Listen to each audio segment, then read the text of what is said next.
Oh. Welcome, everybody, to the Making Awesome podcast. This is episode 242.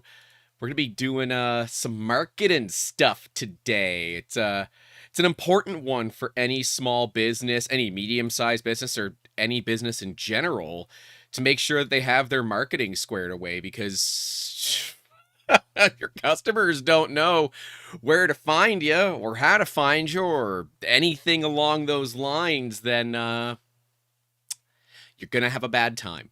You're just going to Word of outwardly mouth have a only bad goes time. so far. It does. Yeah, word of mouth does only go so far. And if you don't understand who you're going to be selling to, you're going to find yourself in a very difficult position. And if you're saying, but guys, my market's everybody, you're wrong, and we're going to tell you why you're wrong. This is all about choosing wisely. As a business, you are much better off being a sniper with the one shot, one kill method rather than, throwing some bird shot into a shotgun and hoping you hit something 100 yards away. So there's going to be some fun analogies here. We'll have some fun food talk as well. We're doing that toward the end, right? We're doing the food talk now toward the end. Is that what? We're doing food talk whenever it comes up. Okay. All right. That's for the editor to cut out. I know. I forget what Love you, people. Adam. So we had asked if people liked it, like, subject in the beginning, but we'll stick with subject in the beginning. Dream Sports said word of mouth only goes so far. There are only so many people you could kiss and tell. This is true. This is very true. When it comes to business, you have to be very careful because it doesn't take but one or two bad customer interactions. I'm sure a lot of you have left reviews for companies before. How many of them were actually good reviews? It is very easy to get people to leave bad reviews. It is very difficult to get them to leave good reviews. But Jacob, Go on. I know that this has been a bit of a sensitive subject, I guess, for you as Ooh. well, as you guys kind of look at the future of Construct 3D with the C2 being at a much higher price point than Mm. C1 or even C1 XL. And that has kind of forced you all to shift your demographics for what you're looking at for your business to a completely different market. And that shift can be, oh, it can It's be a little disorientating. challenging. Well, yeah, it's disorienting. It's challenging. It It feels kind of fights wrong. with the ethos of what you want in the first place as well, because different demographics have different requirements. Yeah, And that's the one thing that if you set out doing A and it suddenly shifts over time to B, your ethos of what you do also has to shift to match that eco sector. right. And it's not an easy swallow. No. I would argue it's actually one of the harder things to swallow, especially because it's very easy to swallow a hard pill. It's even harder to realize you swallowed the wrong pill because you were chasing what appeared at the time, without hindsight, the correct decision forward. And that has been I wouldn't say a sore point, but that's because I'm lying to myself. It's one of those things in business where business kind of sucks. And this is one of those things where if you find a good marketing person or you do good marketing, you are already in a much better position, Yeah. because the amount of products that I see that are amazing products, but they fail, is not because the product was bad. It might not even be because the marketing was bad, but it's just how the industry works. Sometimes your innovative, novel idea isn't novel and innovative enough to get the adoption requirement to make it profitable. And at the end of the day, do not do something that isn't profitable, because you still need to eat. Yeah. Unless it's social enterprise, then you get away with that, but that's a different Look, conversation. have fun right? You know, we take on projects all the time that we classify as charity-based projects where they do not make the company money. They actively lose us money, but we enjoy them. And so charity projects are, you know, something that's fun for us, right? We enjoy that kind of thing. But I will say, before we get too deep into it, you do need to be careful. And the analogy of don't chase the dragon is actually a really, really good one for this industry, because so many people sell the 3D printed dragons, and it's like, don't chase the freaking dragons. If all you're doing is trying to be cheaper and cheaper and cheaper and cheaper, you are woefully underestimating the amount of time, effort, and energy that it takes to run and grow a business. And understand that businesses succeed or fail not because of money, not because of profits, not because of anything other than communication.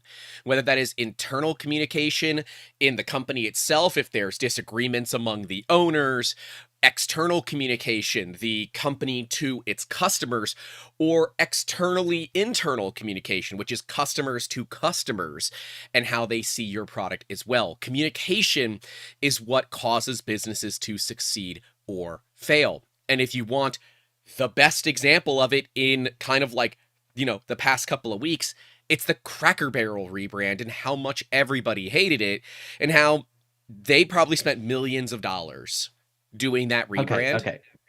I'm a European. What the hell is Cracker Barrel? My European mind cannot comprehend this. And if you saw what they served there, you would also say that your European mind cannot comprehend it. It is called the Cracker Barrel Old Country Store. It's got a huge, like, gift shop, if you will, where you can buy tchotchke stuff, candies and things.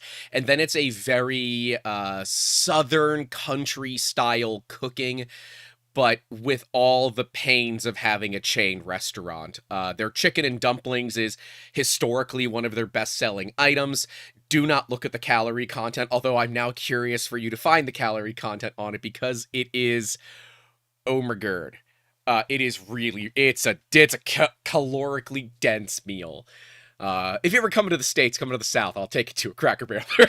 There's one like 8 minutes from my house. I'm actually kind of excited to have American food where one meal's calories is my entire day's intake. Like, I'm on average surviving on about 1,200 to 1,400 calories a day, which is not a lot. Like, it is lower than average. I've gotten quite good at just doing like intermittent fasting and not needing to use a lot of calories because desk job, don't want to get fat. Fair. But I am so looking forward to going to America, and I will be weighing myself every day and just watching it go whoop. It happened over Christmas where mum got me cheese blocks and crackers, and the problem is you run out of one before the other. So you restock one to eat the rest, and then you restock the other to eat the rest. And I put on like 6 kilos in like 3 weeks. Nice. And I do not regret it. It did take 6 months to lose that weight again, but as it does. Oh, I love as cheese. It does. Winslow Joy, $10 for the ad-free streams, and Andrew Rogers for the $10 for the Clogged Artery Fund. Very nice for both of them. But Cracker Barrel went through a rebrand, and the rebrand basically, look, find their logo. It's an old dude with a barrel. Okay, like it's, and I'm sure. I'm going to ask something that might get us removed from YouTube. But America Southern Cracker Barrel. Yep. Is there a link there? I am not able to confirm or deny that because I legitimately don't know it. I'm afraid to find the real answer about it. I'm just going to move on from the fact of their name has some let's just go with cultural problems to it. And just go with their rebrand. I'm looking at the logo. I think it is, while not necessarily a upgrade, I do not think it is a downgrade. I don't think it is a downgrade. Simplification. Either. It is. Importantly, it didn't get rid of the font, because that's one thing that pisses me off with other companies. Is they change the fonts to be generically sans serif. Right. And this still has the vibe of the original Cracker Barrel logo. So you know what? While I would have liked to see maybe a brown outline just to the yellow, so you've still got the original brown from the original logo, that is a good rebrand. Well, see, it didn't just stop at this rebrand because they have since rolled it back. They are no longer rebranding. The President of the United States got involved in this and said that they were going woke, I believe. He did a whole thing on his social media stuff about how bad the rebrand is, and I'm like, what the actual hell are we experiencing right now that the President of the United States is actively involved in a business? I can't. I just can't. But it is one of those cases where I think they cave to pressure, but at the same time, I want you to go grab some tinfoil for me real quick and tell Uh, me you don't actually go and grab I have tinfoil. cling film. I've got No, cling film. no, that's a different fetish. Sorry. If you Oh, put your tinfoil hats on for just a second, what if this was the plan the whole time? That's camouflage. Now I can't see the top of your head. yeah, you can't see the tinfoil. Okay, John Cena. What if this was just designed this way to deliberately create public outcry?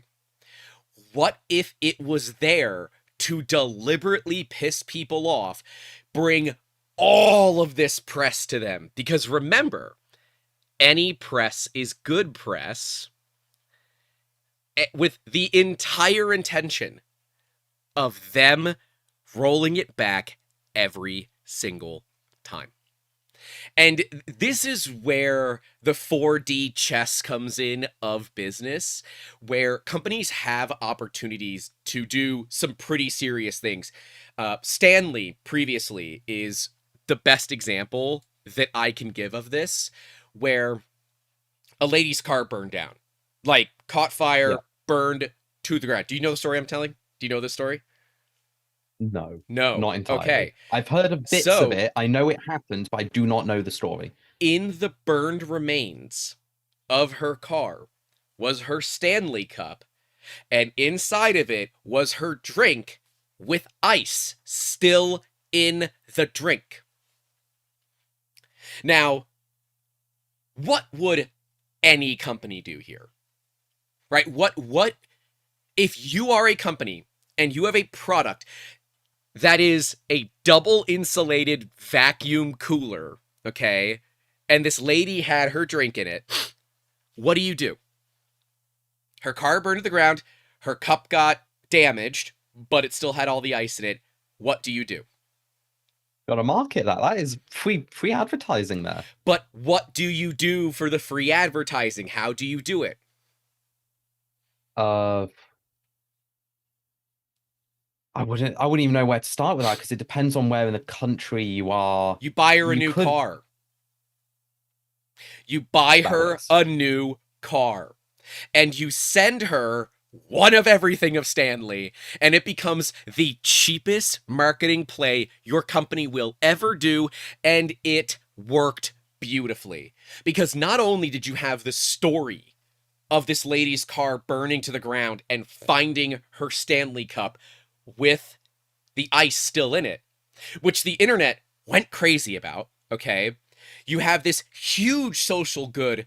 You spent, what, $50,000 to buy this lady a new car? And that was it. That was it. And you send her some free product. So call it $60,000 of total ad spend on this. That's a cheap ad spend. Social media went wild. And the entire thing of the Stanley Cup being the cup that people wanted to carry, it started because of this. That is how it started.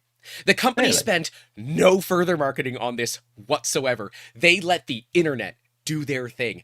And this is where that whole social proof and social validation of a company has it succeed or fail overnight.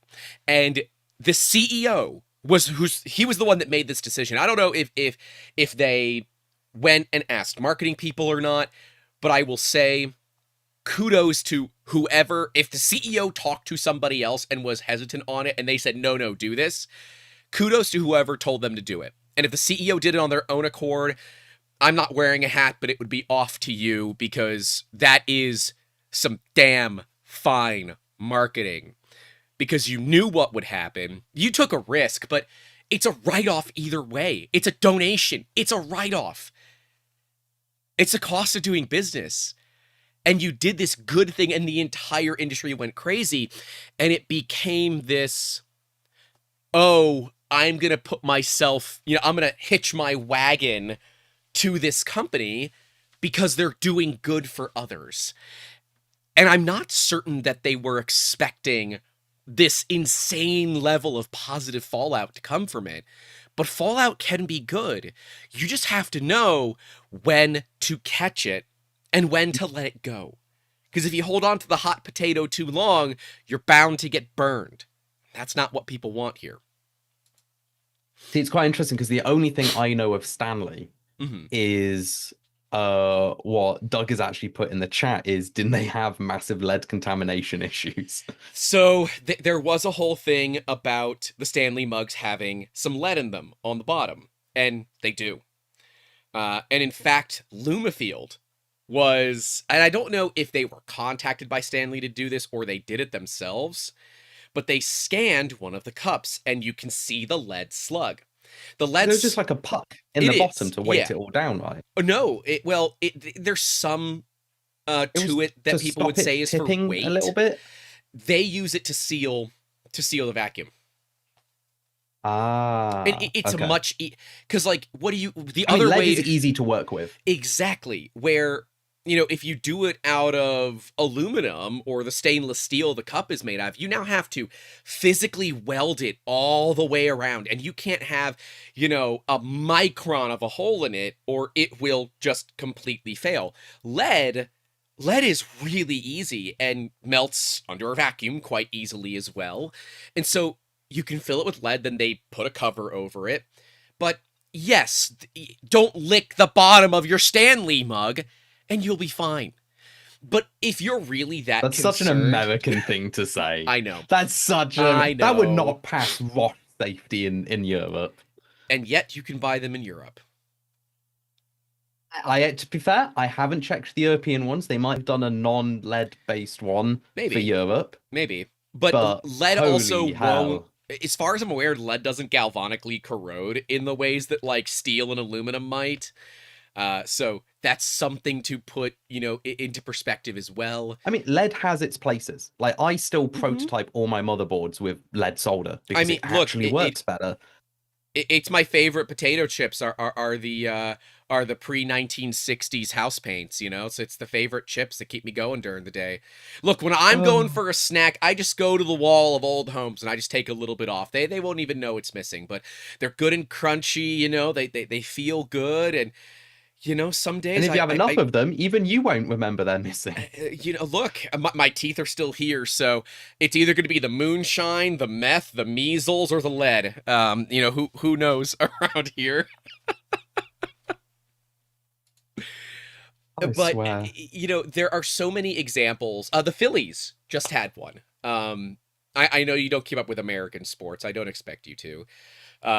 Which I don't either, to be clear. The Phillies, they were playing, it's a baseball team. There was a home run that was hit. A gentleman got the ball, and he gave it to his kid. A lady comes up and is pissed at this guy, because she says that he stole the ball from her. And the video clearly shows he did not do that. This lady is in this guy's face, absolutely yelling at him, absolutely she's being a Karen, right? So the guy takes the ball back from his kid, gives it to the lady, and she walks away triumphantly. The internet has now... They're doing their thing. They're attempting to find out who she is, but she has a very generic Karen look. Yeah, the Phillies... And I think they're playing the Marlins, I want to say. But the Phillies did all this great PR for this kid. They got the family backstage, if you will, after the game. He got a signed baseball bat from his favorite player. He got all these pictures with the team. Like, this was a situation where someone in the marketing department said, I've got this, let me cook. And everyone said, do it. And the players don't care. That's no big deal to them. And it turned out to be this great PR thing for them. And this is still an ongoing thing. The internet is still looking for this person. They're never going to stop. And I'm sure when they find them, they're going to review bomb their company, call their employer, and harass them tremendously, because that's what the internet does. And if you disagree with me, go watch our video from this past Friday, Prefix Friday 208. Don't watch that video, because that's clicking off the video. Yeah, open another tab. Go comment your hate comments in the comments, because it gives us engagement. I guess that works too. There you go. Business. But so, marketing is one of those things that when you see an opportunity and it's like, well, this could go really, really good, or it could be a waste of my time and money, do it. You've got nothing to lose other than some money and some time.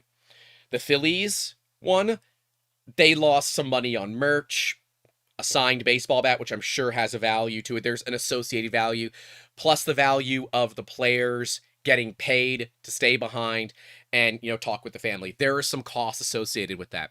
But what's the worst thing that happens? The photos don't get out, nobody hears that side of the story, and everyone still hates this Karen lady. There's no downside to them. There's only potential upside here. Same thing with Stanley, right? That could have been totally fine. Nothing could have ever come from that, and I don't think they would have cared. But you do see a lot of this, and you have to wonder, is this manufactured or is this legit? When you see content creators, especially the travel content creators, talking about airlines and saying that this is, they had a really bad experience on this airline. See what airlines they've had really good experiences on. Yeah. I'm call me pessimistic, but anytime I see any form of travel vlogger and they're just doing anything with transport, I always assume it's fake. Because they're either trying to get a better seat or they're going to make outrage for the video. Either way, they get good content, because getting an upgrade is good for YouTube, getting a downgrade is good for YouTube, getting angry is good for YouTube, and getting happy is good for YouTube, because they like drama. So I just don't trust it. It is unfortunate, but if the last year has not taught you anything in the news media, if it bleeds or bruises, it leads. That's a very funny political I have no idea what that is. That is an American thing. Donald Trump's hands are bruising heavily. Oh, no, yeah, I saw that. Yeah, see? Yeah. Why? I'm going on a tangent, and I am not endorsing anyone, but for the president, you'd expect them to have a good makeup artist. Thank you. But I just want to throw that out there. Like, I could have done a better job. Get a bloody airbrush and get a green underlay, and then just put the pink on top. Nobody would have noticed. There's like mini painters, that do like the little Warhammer 40K stuff. They're I could have done this. I could have done this. It wouldn't have even bled. It would have been perfect. But think of, could this be deliberately done this way? So you always got to put that tinfoil on and say, is this real or not? And at least in that particular case, I'm assuming that's a failure, right? Yeah. I'm assuming that's a failure. But we have seen many times in history where manufacturing outrage works. What was it? New Coke, right? Was it Coke or Pepsi that deliberately... Is that green Coke? No. That was the clear one. The clear... So... No. Green Coke was the more eco-friendly Coke. It was carbon neutral. No. So I'm going after... So New Coke was, I believe, going deliberately after clear Pepsi. And it was specifically manufactured to be bad, so that people would also think that the clear Pepsi was bad, and deliberately nosedive it. So like there is so the amount of research that comes out of this, and you know, when it finally becomes clear as to what happened. New Coke wasn't going after New Pepsi, according to Johnster. So what was New Coke going after? I'm forgetting. All I know is Pepsi recently came out with Pepsi Blue. Oh, this was old. Yeah, is brand new, and I still can't figure out what the flavor is. I keep buying it.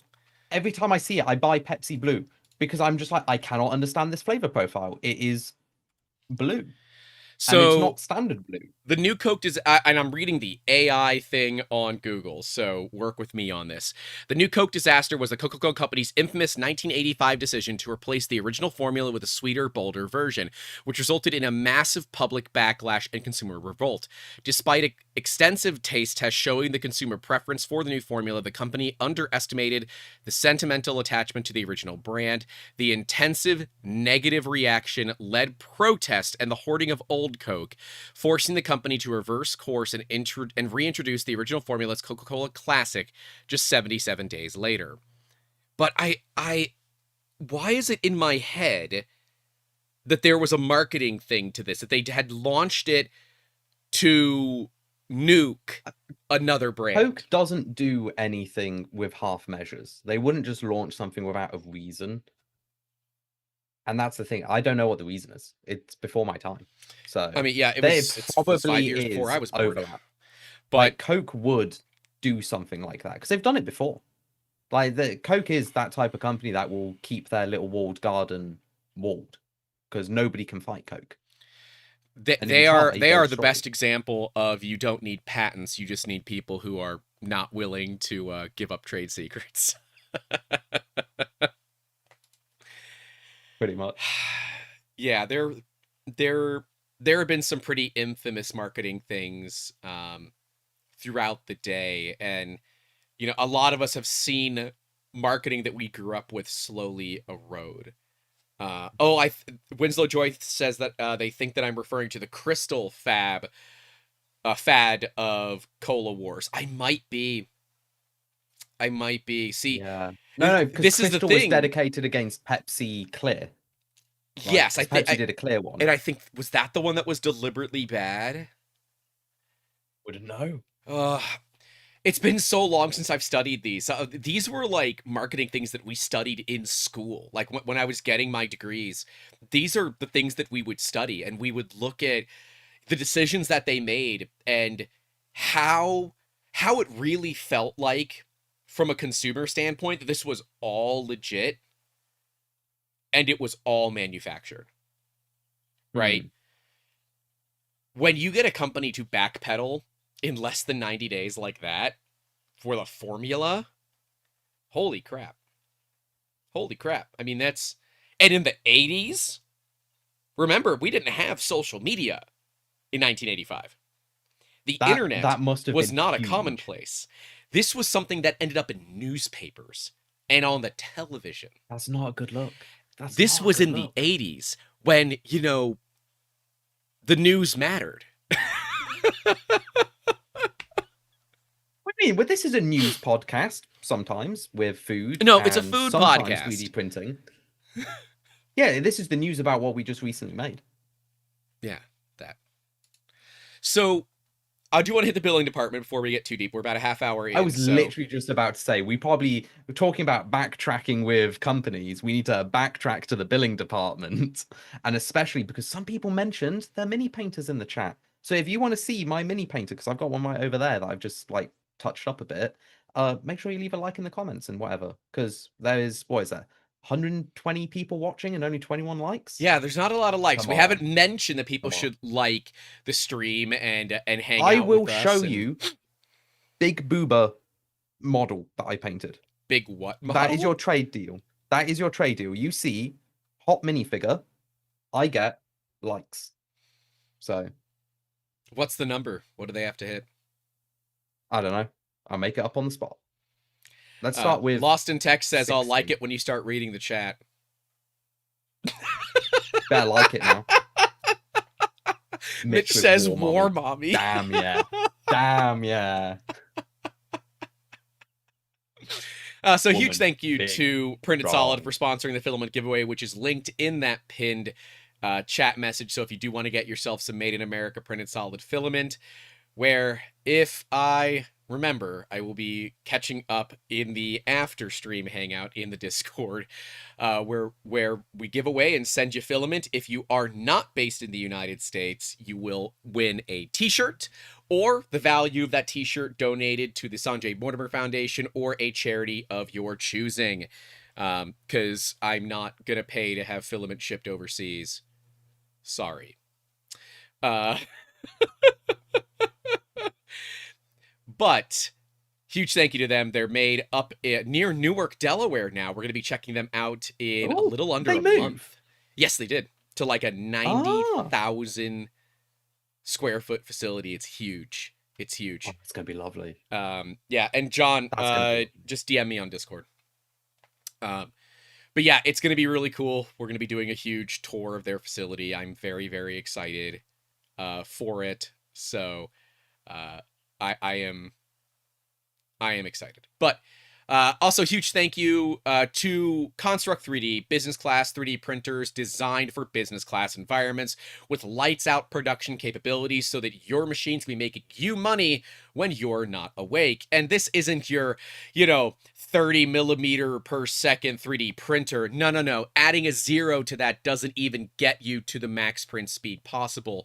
With flow rates of over 69.42 cubic millimeters per second, the Construct 3D C2 will be able to make your business money, assuming you actually understand your target audience, your market segmentation, and your ability to actually get a return on investment. This is the big deal, and why you should check out construct-3d.com. Links are down below. I can't not like blush ever so slightly every time you do my ad read. And every time I do yours, you just have a stone face. And talking about doing yours, hey, look at that tangent. Hey, That he was a segue remembered and a to do half. it finally! Look, I know that there's a delay in Zoom, so I don't want to start it earlier and then you keep talking. And I don't want to do it too late because then you end up in this massive gap. But now the segue is segued, and we're going back to the segue, going back to the past. Look at 3D Musketeers. They do amazing jobs. So if you need anything that is 3D scanning related, modeling and CAD design, they are one of the best places that you can go where they actually care about your projects, they care about your ideas, and they have so much industry knowledge. They can take your idea, they can consult with you about it because that's an entire section of what they do. They can help design it, and then they can either scan and do what you need with it and then 3D print it afterwards. It is a whole package in one, or you can just take whichever part you need. They have some of the most enthusiastic people in this industry. And if you want a group of people who actually care about what you do, 3D Musketeers is actually the place to go. I've used them before. I use them quite regularly actually now. But Some that's might because I say got our friends' packages are above average. I would like to say that's just a reasonably average package. Thank you very much. But no, go check out 3dmusketeers.com. Is it 3dmusketeers.com or is there a hyphen in it? Nope. 3dmusketeers.com. Yep. Go check it out. Like, seriously, do it. Links below. It won't be not worth your time. It's worth it every single time. Go have fun. And like the bloody video. I want to show Big Booba. Thanks to Brad Stanton for the 5 gifted memberships. Mad Max got 1, T Moore got 1, Robin B, Daniel Deslandis, and Greg Corey got 1. You guys have access now to lots of behind-the-scenes content. And in theory, sometime in the next day or two, we'll be uploading Printfix Friday 208, so the one that occurred this past Friday, with no edits. It will be the raw 45-minute, what I'm told is incredibly cringy without the editing, video of me responding to mean comments. So if you do want to see that, you're welcome to enjoy it. And a huge thank you to Shane Christensen with the $20 requesting the Bond Tech graphic from Jacob, which, of course, the man delivers as he should. Damn right I deliver. I always deliver. Also, you know what's really funny, real quick, before we do get 100% back on topic? We were expecting 208 to do poorly. 208 is actually almost doing better than 205, which is one that we expected to do a lot better than it did.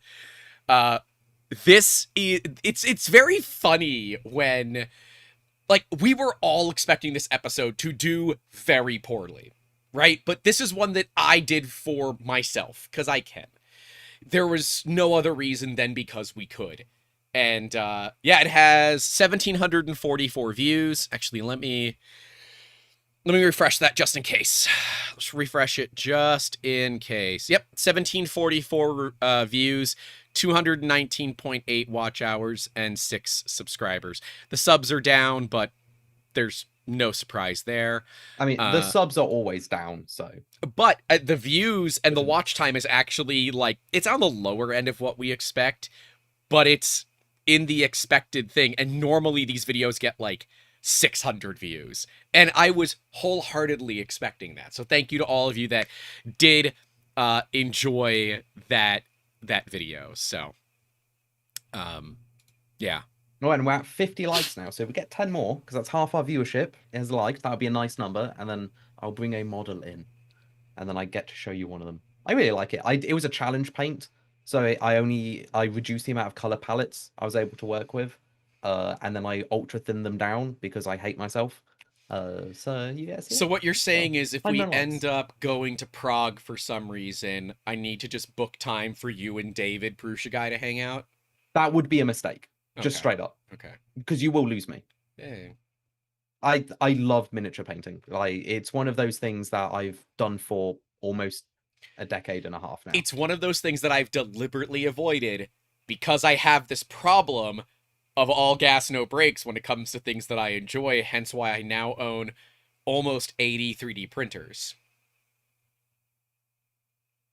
I will admit, one of the biggest challenges having a load of resin printers and filament printers is, oh, damn, I can make a really good Warhammer table very quickly. I was actually going to do that for one of the trade shows, is I wanted a massive, like, Warhammer, like, huge diorama made, ultra dense, because the printers don't care one bit. And I was going to print it all. And it would have taken, like, 130 hours over... Yeah, 130 hours over 8 machines. That's not And bad. it would have done the entire diorama table, full scale, all the facades, internal modeling, everything. And it would have just been like a really nice way to show off like what capabilities 3D printing has. So, all right, let's roll with this, right? Okay, here is an owner of a company that just came up with an idea that they would want to do for marketing, right? This is what they want to do for marketing.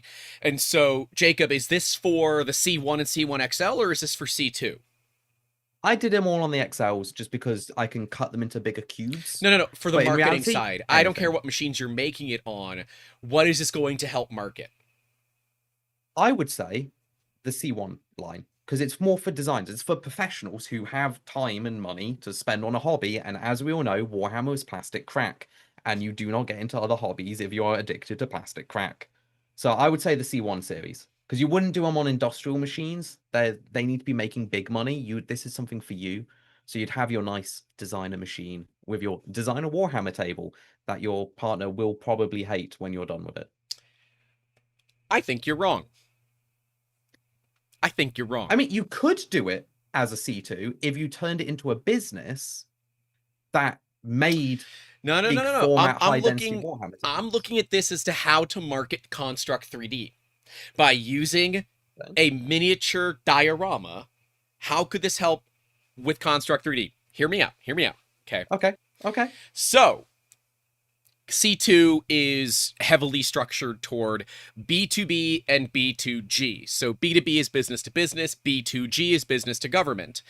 You guys actually have a really interesting show you're going to next week, Yes. which is just some of the top military people from around the world are going to be there. I'm told there's so big. Max Foch, for all of the Europeans who watch, because apparently it probably doesn't go over to America, snuck into that show. He also did it on the American Defense show, where he sneaks into shows like illegally to see what's going on. Most places give you tickets for free. Like, why do you have to? Oh, these tickets are 600 quid. Yeah, but there are places where you can get it for free.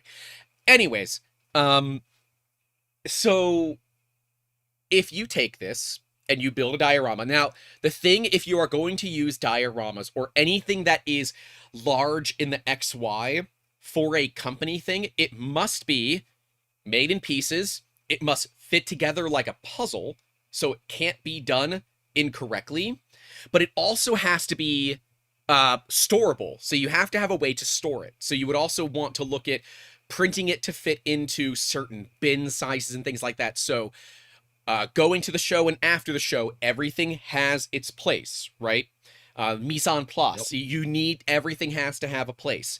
And if you can do that, especially if it's a B2G thing, having a Warhammer-esque military showcase of, you know, small military vehicles, military personnel, weapons, you know, buildings that have had damage done to them, and say this was all done on Construct 3D machines. And while I recognize that this is a little excessive, it is a great way when you are planning out raids at facilities to be able to 3D print the facility, look at it in real time with scaled figures. Now, traditionally, we in the States, we scale them for G.I. Joes, so you could just use off-the-shelf G.I. Joes.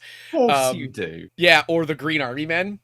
And you can literally reenact the raid before it happens and look at determining what could go wrong. And if you're planning this out with enough time, you have enough time to print the buildings. It's not that difficult. And there can be some value in that. It's also really eye-catching. So when you go to conventions and shows, you need to look at what gets people's attention, right?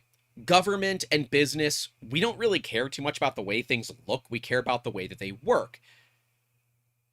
And so because of that, you know, everything kind of looks the same.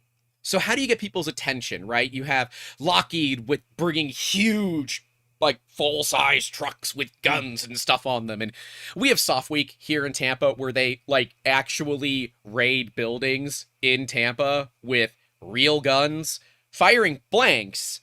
But, like, you know, they're dropping out of helicopters that are dumping thousands of rounds out of a minigun, all live fire, as a marketing thing. Okay, I want you to understand that this is actually on brand of what you would expect at these shows.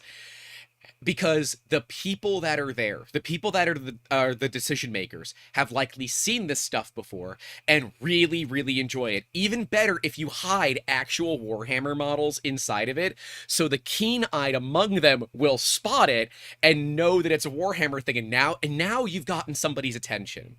You have to get people over to your booth. And that's where I think something like that could actually be valuable from a marketing standpoint.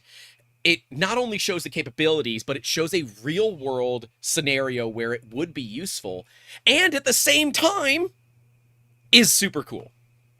I will stand by it. I do think Warhammer tables, if you did it in that way, is probably the closest you can get at the moment to a real-world hologram.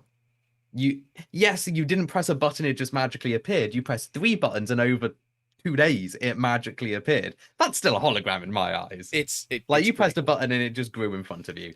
That's cool. That would actually be amazing. And real quick, that would be a great way to do it. It would be. And I think more companies need to show off that kind of stuff, because even though you're at a B2G event, they're still people. They still have hobbies, right? I would argue that at least 10% of the people at that convention are furries. At least. And so 10%? I said at least 10%. Okay. This isn't DEF CON, okay? DEF CON's like 40%. No, that's 50%. Look, there's only 4 horsemen of the software engineering apocalypse. And everyone who's watching that knows of that. Google it. Do it. If you don't know, I'm so sorry. Steve Builds, member for 28 months. Thank you, sir. And we'll be sending you all to go hang out with Mr. Steve Builds as soon as we are done streaming. So if you do want to see what he's up to, you know, we'll send you over there when we're done. I see Canuck Creators in here. That's 2 weeks in a row, Nero. I didn't know you watched the show. Gotta have you on again at some point. Said you're going to be competing with rocks, sticks, and pop cans, fighting cans of dip and ripped fuel. That's fair. And see, Taylor, Nero, actually has military in his background. So he's preaching from a knowledge base here. So there is some value there. Now, will you be able to get that past your mother, who is the main business side of your business? There is about a 0% chance that she will ever see this side. But this is where you can link her to about 45 minutes into the show, about 40 minutes into the show. Don't even need to do that. This is a ask for forgiveness moment after I've made the table and be like, look at this. No, see, and now she Jacob, can't say Jacob, no, she has to use it. No, Jacob, we've been over this. You don't ask for forgiveness for these kinds of things. In the business world, when you're dealing with other business owners, you don't ask for forgiveness. You ask for permission, because forgiveness is very difficult in business. Just saying. It's fine. I'll just do a director's vote. It'll be fine. And Taylor said, I pop in from time to time, working on redoing the print room downstairs into a set. About to unplug the PC, though, so cheers. See ya, dude. Yeah, and he's always down to hang out. Oh, and we've hit over 60 likes. Yes. Model time. Keep talking. You know, so I've always said we have to have Steve on, but then somehow, like, Steve is on our show, then when we wrap up, we become guests on Steve's show, right? Like, that would just be so funny. So funny. So you're big into the painting of the models. Yes, I love the paint. Well, to be honest, I love the game as well, but I haven't had a lot of time to play it recently, thanks to business gets in the way. The first time I played Warhammer was with you. Was it? Wasn't it? I don't know. In Manchester, so. Weren't you with us that day? Oh, you might not have been with us that day.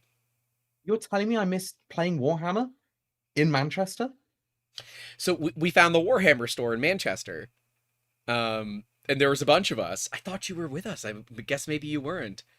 And yeah, we played Warhammer at the store. I'd never played it before. I know Nomad was there, because he showed up like later on. You were probably, cleaning up a booth. I was probably busy or tired, you were home, or both. Yeah. Yeah.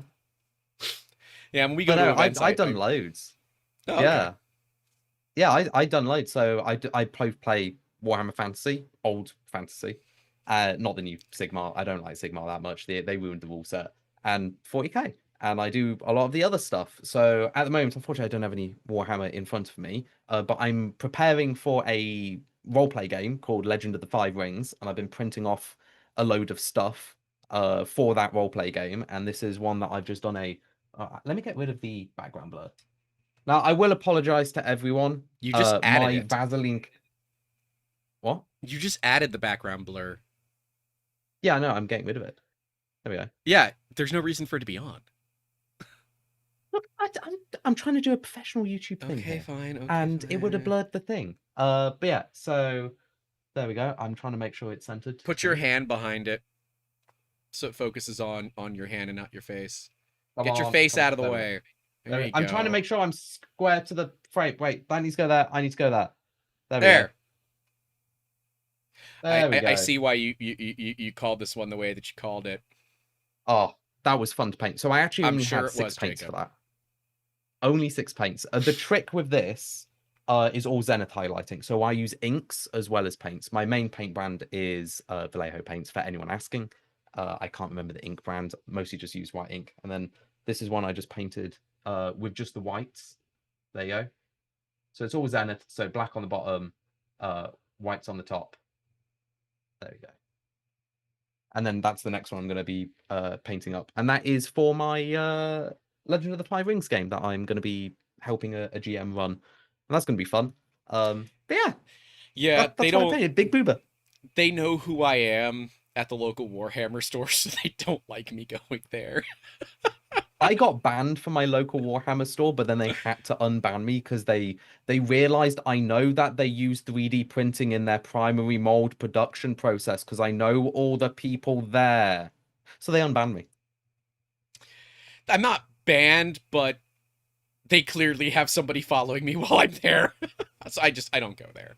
It's also just far away enough that it's like I have an army of 3D printers. I'm not gonna buy stuff. But there is some value into utilizing stuff like that for a B2G marketing event for whatever that's worth. Um, and that's there are times where you might choose to do something that doesn't really have a ton of value, and we've done that plenty of times. Um, like I still take crashed cars to events, and I probably shouldn't, because if you know 3D printing, but you don't know a lot about 3D scanning, they look like failed prints to you from a distance. And it's only when you get close do you realize, oh no, they're actually supposed to look like this. And so I've always struggled with how do I guess I have to like make a sign that says, these are not print failures, these are crashed cars from court cases, right? Like, those are things that, from a marketing standpoint, it's like, I know we don't do amazingly well, but we also don't go to events very often anymore. It's not something that we as a company do and exhibit. We go to events to film, like we're going to be at 3D Printopia, so we'll be there to film that, but we don't set up tables because, traditionally speaking, we don't need to. And the B2G events, they're too expensive. I can't. So like SOFTWorks, they are so expensive. To get a table at SOFTWorks was like 20,000, and it's like, that's quite cheap. That is quite cheap.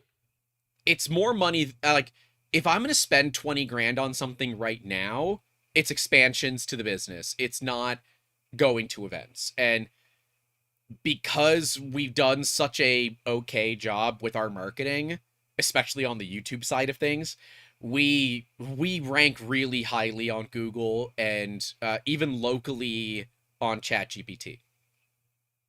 So that is a value too. We get a lot of people that are finding us because of ChatGPT, which is that's great. You're on the new search engine of the internet. Yeah, and I think it's just because of the fact that there's thousands and thousands and thousands of videos out there with our name in them that are all been indexed. So it would make sense that if a LLM sees this over and over and over again, that there is, reason that it should be mentioned. So I dig it, Yep. I will say it is incredibly expensive, right? Especially now. I'll tell you after the stream how much these podcasts are costing us. They're a lot of money. No. I love you, Adam, but it is costing a lot of money. Remember, everyone, please like the video. The more likes you get, the faster we get a sponsor. The faster we get a sponsor, good. Please. Yeah. Please. Don't do it for Grant, though. Do it for me. That's fair. That's fair. I have... You've got Pin Fix Friday. This is all I've got. You have a manufacturing company. So, you guys with C1, that was your more of open to everybody. It was good for hobbyists, but it was expensive enough that the kind of price conscious hobbyist wasn't going to buy it. C1 is a masterclass in fucking up repeatedly in terms of marketing, because we were trying to create a company at the same time and a brand. So one piece of advice immediately is focus on one thing at once. Don't try and do all of it at once. That's just a general life advice. Or have enough But people. What we ended up having was the design methodology behind C1 missed what I would recommend everyone do at the start, which is user research. We designed C1 in a closed box. I literally did it based around, I just want to make the best machine for me. I didn't look at competitors. I didn't look at market segments. I didn't look at customers, what they actually needed and wanted. I just made the best that I could do with what I had available. And what ended up happening was when we went to TCT for the very first time, that was our launch. Hey, this is a machine. Do we want to do it? Because ironically, TCT compared to like these defense shows is a drop in the bucket in terms of costing, especially if they know you're a startup. They give you quite preferential rates. So we got quite a nice, I think it was like a 3x2 meter stall for, I want to say like the average for that is about like £2,000 to £5,000. No, it's actually quite cost effective. And we got a good deal on that as well. But the contract doesn't let you tell me how much I actually paid. But it's within the standard margin of what they advertise on their website. And what we did was we took the machines. We didn't have the company public at that point. We cold dropped it, and we just wanted user feedback. Would you buy this machine? Would you not? And what we realized was a machine that I designed for me, a maker, a hobbyist. I class it as the designer class. Is you need a professional machine, but you don't want a big black rectangle. And the performance outpaced everything else. And you ended up in this mixed marketing area where we are making claims that are industrial claims, which are 100% legitimate. They're industrial claims. I just didn't realize they were industrial. I never said competition. I went up and went, we do this speed, we do this flow rate, we do this quality, and we do this tolerance. And people were like, oh, yeah, that's an industrial machine. It doesn't look like an industrial machine. So we had this mismatch of performance to aesthetics. Thankfully, the market's moved on and that performance is now back into our category. But what ended up happening is you as a company, you want to chase where the money is because that's how you earn money. So the marketing for that machine started to diverge from what we wanted, which is a piece of furniture, like the best machine you can buy for your house, to light industrial, where we were fighting in an area we didn't really want to be in, but we kind of overlapped to it. And that is why I will always say to people, do your market research before you make a product. Step one, analyze the market. Don't do anything else. Don't buy anything. Just analyze the market. I thought Google. step 1 was cut a hole in the box. I've Nah, been that's doing it step wrong 2. the whole time. Nah, that's step 2. Okay, cool. So Yeah. we could argue then that C1 and C1 XL was actually market research for C2. Oh, 100%. I actually agree with that, where we've taken all the learnings of C1, all of the failings on But the it's company side from 6 logistics, figures of market research. and figured it out. And so like that's why like and I think you would agree with me that going into manufacturing 3D printers is pretty much a Done? non-starter for a lot of people, because one, you're up against companies that have millions, if not billions of dollars of venture capital and government level backing. But you're also dealing with a really diverse community. And unless you're, again, going after the snipers of targets, right? The one shot, one kills. If you try to just use birdshot and hit as much as possible, well, ask Don't do enough Dick impact Cheney. to do anything. It doesn't kill anything. It pisses them off, right? You know, unless it's a bird, obviously. You know, you need to put a slug into the shotgun to actually get something of value out of it. And sure, you can go from birdshot to buckshot. Birdshot's a bunch of very, very, very tiny BBs. Hilariously, I never put it back in the bag, but I still have buckshot here. This is Which an one actual smaller? buckshot round. Bird shot or is it rat shot? Which one is smaller? Rat shot smaller, but you don't Okay. put rat shot into shotguns. You would do a shot shell that would go into like a pistol or something like that. So, Okay. and that's designed for literally taking care of small game at incredibly close distances. So most people use it for like venomous snakes. It is a great use case for that. And here I just say If small that's your game is kind my of thing. dating life. So Jesus. uh, But you know, you could say though that if C2 sells really well, that all the BS with C1 is actually worth it. oh yeah, Because it helped you understand what you do well and what you don't do well. Ignoring the success or failure of C1, what C1 was actually supposed to be is learning. Like we can recontextualize the entire company into learning about how to build the brand. And we've successfully built a very strong brand entirely based around the morals and tenets of the company, which is perfect 3D printers. We will build a machine to the best of our ability and we will never cut those corners. It's kind of freaky. And also the safety and reliability. Well, it is freaky how you are so true to that ethos, because you know, when you say to the best of our ability, right, you're using like granite surface plates and everything is fire retarded. You're spending more money in testing than some companies spend in marketing, right? You guys have Yeah. spent, I would say, at least high 5-figure, low 6 figures on safety and compliance testing, where many other companies say, F it, we'll ship it.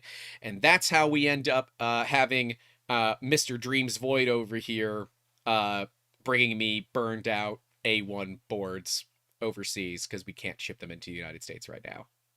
Wait, really? Yeah. Why not? Tariffs. Why are you paying tariffs on a burnt board? Most It's shipping called companies scrap, and most shipping companies aren't shipping to the United States at the moment. So Doug has been super cool. He gave me his address, and so I've got at least one get going to him. So very excited about that. I'm waiting for them to email me so I know how much I need to pay them to pay for the shipping and all if that. you do end up with like big parcels you want sending to America, tell me. We have forced a couple of shipping companies to open lanes for Oh no, us. these are just like tiny circuit boards. You know, they're maybe like this big. Oh, It's fair enough. yeah, and Doug, it will have to be checked because otherwise it's probably going to set off some sensors for God knows what's in those Don't check it. boards. Do it for fun. Don't do Do it that, for fun. Doug. I got pulled to one side at TSA because I had a miso hot end and they had no idea what it was because all they saw was the four heatsink fins going into a block with a point at the tip, and they were like, "Is this a bomb? No, Did you put a bomb in your bag?" I'm like, "No." I'm It not that didn't dumb. I help. checked it. So it didn't help that I thought they were using Gen 5 X-ray scanners where they can do 3D viewing. They were using Gen 3s, and I left all the camera equipment in there. And I didn't neatly wrap any of my wires. So it just looked like a bag full of random wires, Yeah, bricks of glass and they always steel, like and then this wit they like swapping wasn't the good. scanners. That's my least favorite thing of dealing with TSA. They're like, we need to swap this. I said, you can touch anything that isn't glass. If you touch glass, you're gonna owe me a lot of money. A lot of money. It's like it's $5,000 minimum to get them recalibrated. So don't do that.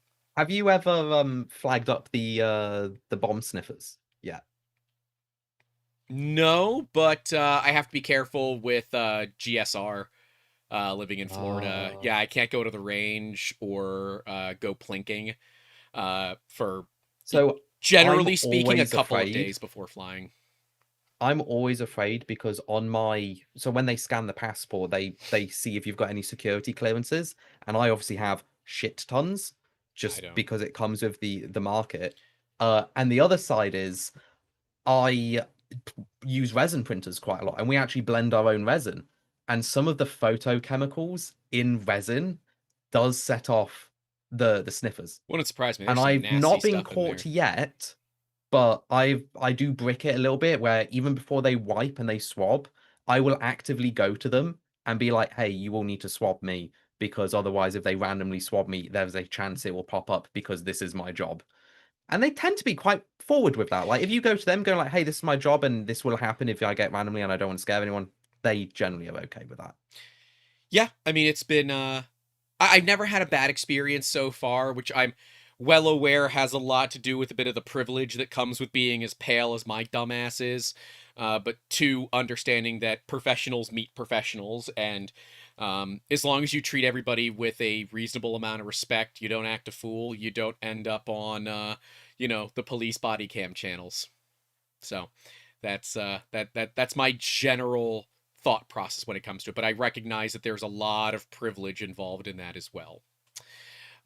Anyways, going back to kind of that market segmentation for companies like Construct, right? You guys found that your printers were just too expensive for the hobbyist market, but they were also kind of too cheap for the industrial market. So the Yes. main market has been businesses that should play in the industry and industrial market, but they're too cheap to spend that money.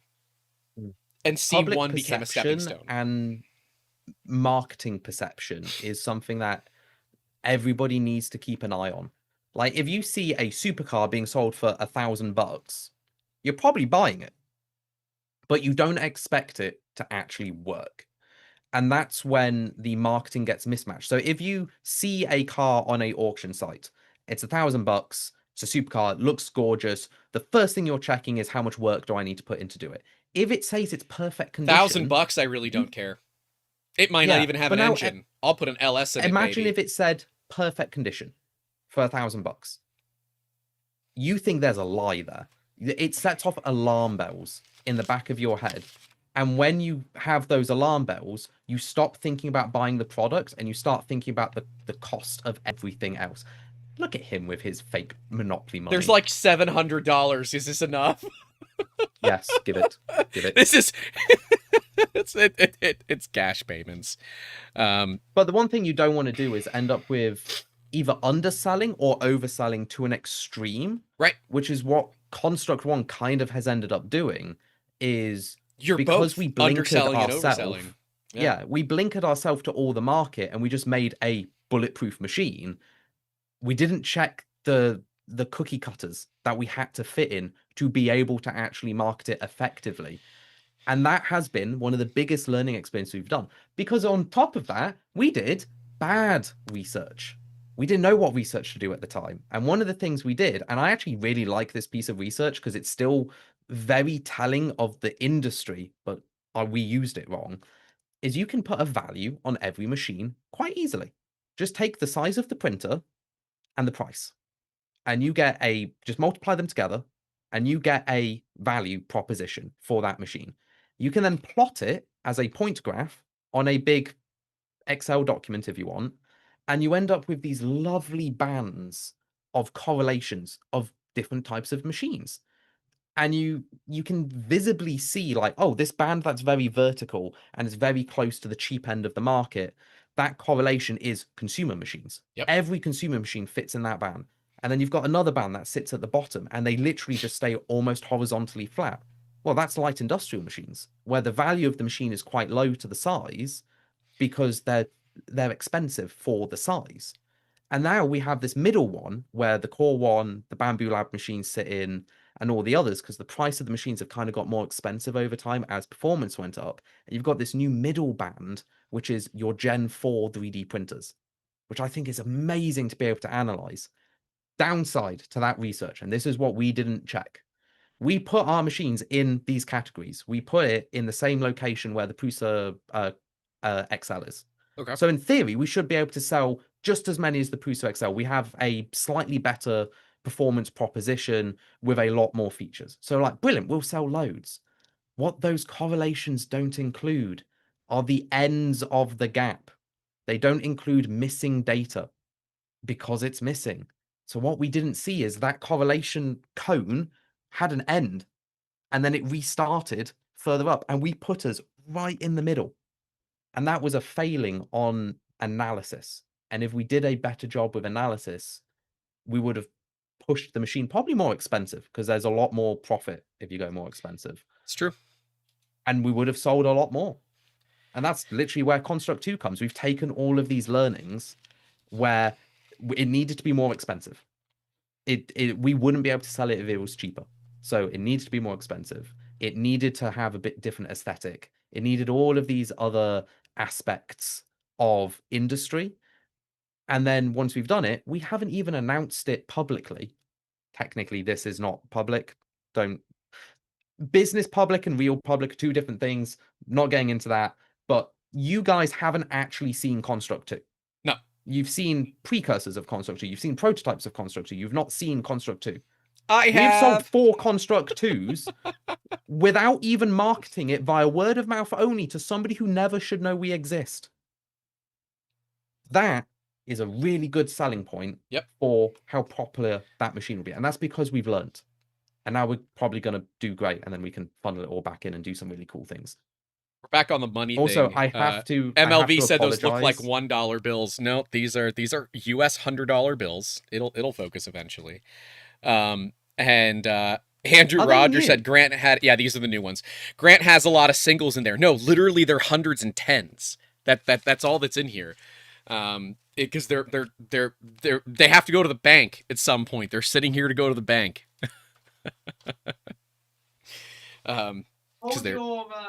Hold your new hundreds up.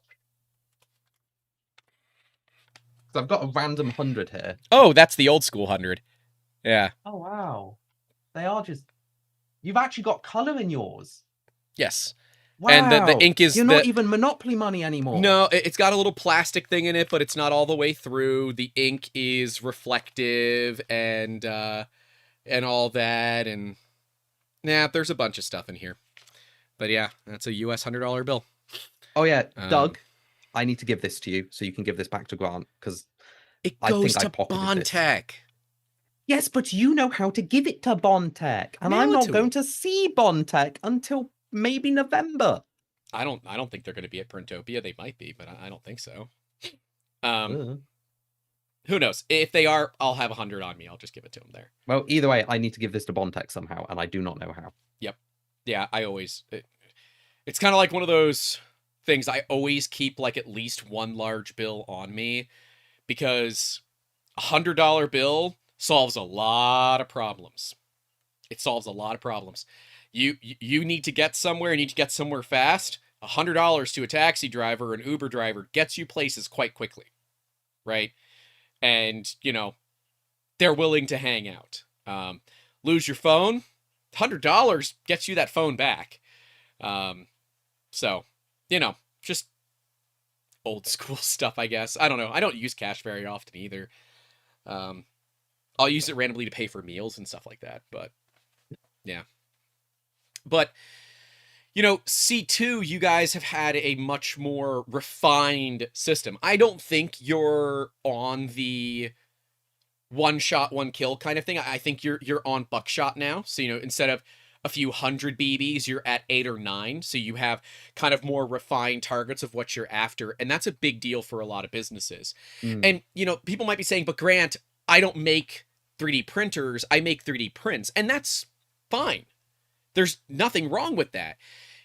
You need to look at the information that's in this is exactly the same. It is. The people might be different, but the actual knowledge that we have distilled and the process, that's the key bit, the process of marketing is universal.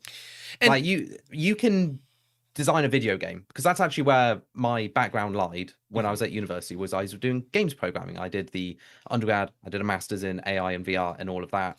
And one of the biggest things that we are taught in video game design, obviously it's all programming and it's a really fun course, and I actually recommend it. If you want to do programming but you don't want to do very boring programming, do video games. It's the same code, just fun.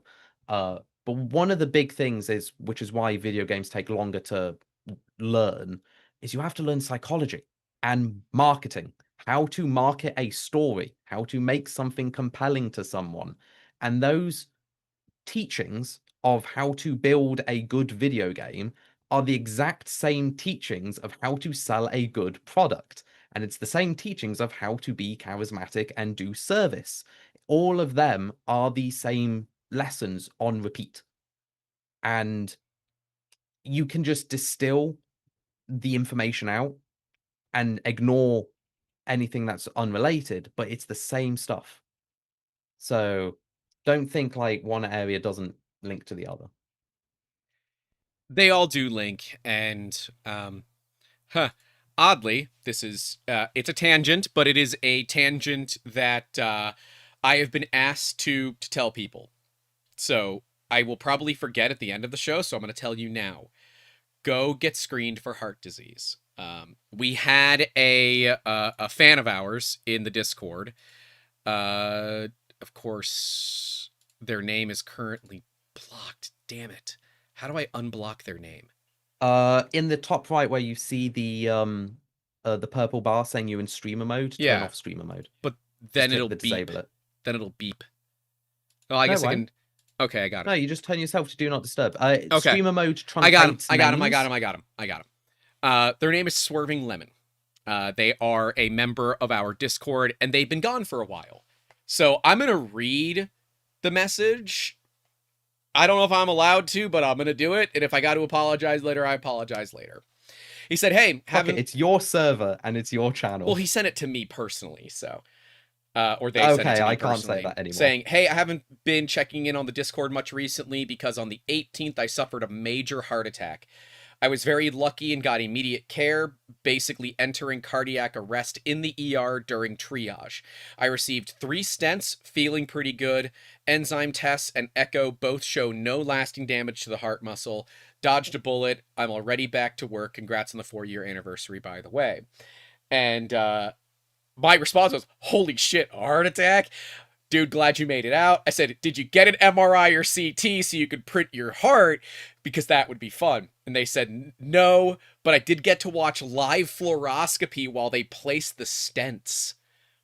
So cool. That would, yeah. It was oddly euphoric and the doc was amazing. Remind your viewers to get screened for heart disease. You might save a life. So there you go. If you haven't been screened for heart disease, go get screened for heart disease. Please, because we don't want to lose you. I don't care who you are. We don't want to lose you. So, yeah, there's your odd PSA of the day. But they did get very lucky. I didn't ask what the hospital bill was. Don't. It's America. It's gonna be a stupid number anyway. I assume it's America. I never really know, but I assume it is. Oh, so I've got a UK private healthcare little piece of info that I found out. So obviously UK has NHS public healthcare. It's free.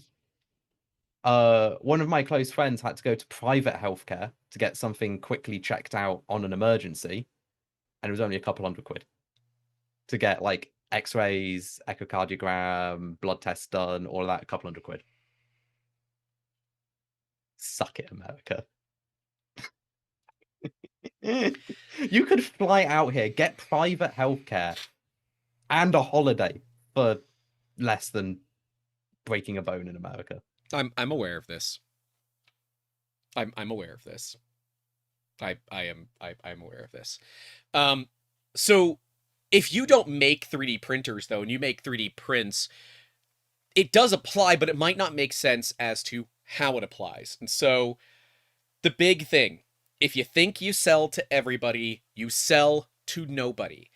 If you say that everybody is your target audience, then you don't actually know who they are, right? If all you're doing is selling 3D printed dragons on Etsy, you're not targeting the average consumer. You're targeting someone who is looking for something cheap, looking for something probably fast, and they're looking for a specific product.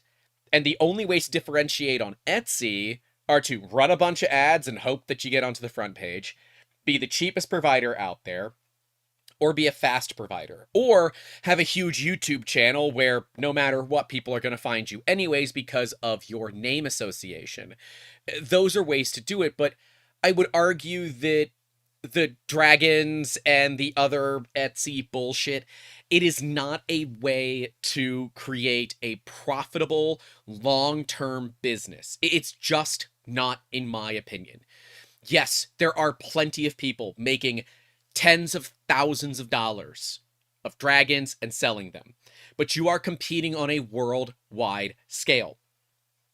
You likely don't have cheap labor, cheap access to materials, cheap 3D printers, and the space to quickly expand if all of a sudden your shop does get heavily noticed.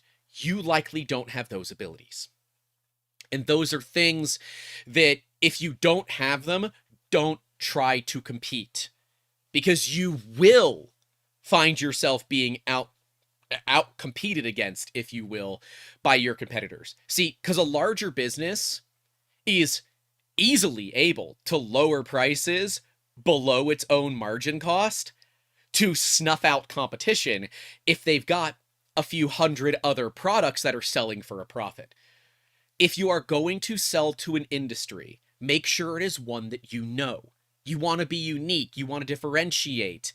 You want to not be like anybody else, right? If you see things in your area and you're like, I can solve this problem, I can solve this problem, then solve the problem. Like, I'm a car guy, okay? Love cars, love anything involving cars. We often get people asking about car parts, and I'll go into a conversation with them about their car. I had a gentleman a couple of weeks ago who wanted us to scan a intake air duct for an FD RX-7. That's the RX-7 that most people know, right? The parts are very expensive. You can't find them. And what he's wanting to do is provide a lower cost solution, and one that fits the car that's built his way, rather than being forced to build the car a specific way because of these air duct systems that are existing out there. So he needed an STL file. So we did that for him. It was pretty quick. I did it in the parking lot of Costco. Uh, that was a hey. It Hey, a paid. lot happens in the parking lot of Costco. Hey, it paid So for my Costco run. That's all I'm saying. But he has a very unique need.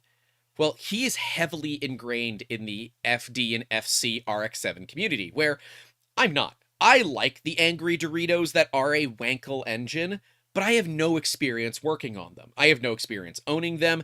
I have no experience with those vehicles, period. Other than seeing them on the street, enjoying the sound they make, watching them at, drift events, race events, whatever it might be. So when he's saying that, hey, I want to build a product, this is my community, these are people that know me, I'm well known, this is a problem that a lot of us have, there's quite a few people that want this solution, and I want to be the one to solve it. Great. You've got everything that you need for a successful business other than money, right? I told him, I said, if you want to look at pre-selling these to help kind of cover the cost of buying a printer, running productions, then do it. I think that's a good market, and I believe he's already on that path. That's where someone who's got a hyper-focused market, that is a one-shot, that's a sniper right there. That man is a sniper. And he's using the money that he will hopefully make from it to replace his wife's 800 horsepower S13 or is S14? It's an S13 or S14 Sylvia, and with an R34 GTR for her daily. Nice. I asked him if he was single, but he was not. He had a wife, so. So some people don't care about that. Just because there's a goalie doesn't mean you can't score a goal. We had a good laugh about that. But no, so it was that's someone that really understands their target audience, and that's a big deal. If you don't understand your target audience, you are bound to just start throwing things off into the distance. Like, I would argue that when we started 3D Musketeers, we had no idea who our target audience was. And I would argue that even today, it's not as well defined as I would want it to be, because as a service business, a lot of the business comes in. We don't go out to get a lot of business yet. When we do go out to get business, it is very hyper-focused, right? I'm training and working with our salespeople to be bolt action snipers, right? I want you to do one shot, and I want to make sure that we hit our target. But we start with a large target radius, and then we slowly work it in. It takes time. When we first started, we had a retail store in what year? 2015? Yeah? 2015. We technically opened in 2016. It was a year before I went to university. Yeah, it was a year before I went to university. We technically opened April 1st of 2016, but we signed the lease in 2015. And we incorporated the company in 2015. So, we didn't know. A retail store in 2015 for 3D printing, it wasn't possible. Now, you might have better success, but the cost alone of running that shop, the overhead associated with it, put us tens of thousands of dollars into credit card debt, something that took us years to dig ourselves out of. So just, be careful. We thought, we're going to be doing figurines for people. They'll be able to pick them up in a couple of weeks. No big deal. No. If they couldn't take it home with them that day, that was a problem. So we realized that we were spending a lot of money to stay in this retail facility that basically provided us with no value at all. And I'm just going to interject into that for a really good piece of advice, which is based around people not being able to buy it straight away, and therefore they don't.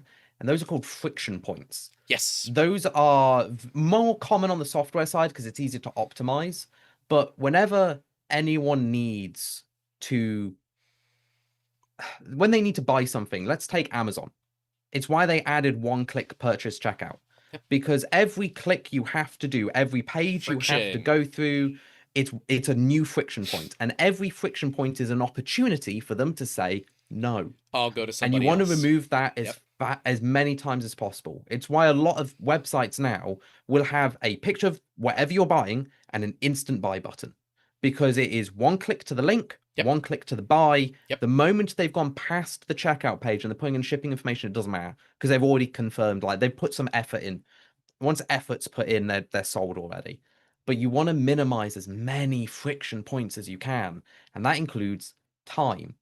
And Yep. there is an argument, you could say you could actually sell time by making it part of the experience. Like when you buy a You could. supercar, there is a wait list, Yep. and people like the wait list because they sell it on the idea that you can now tell your friends in a year you're getting your car. Yeah, it's the exclusivity side of it, right? It's the fear of missing out, the FOMO. It is artificially limiting supply so demand goes up. Like that is what those big companies do. But they're also able to do it because they have the brand recognition and everything associated with a company of that size that a brand new a company that nobody has ever seen before doesn't have, right? That is the problem with having retail in 2025 and beyond. Yep. And I would argue that some friction points are actually okay.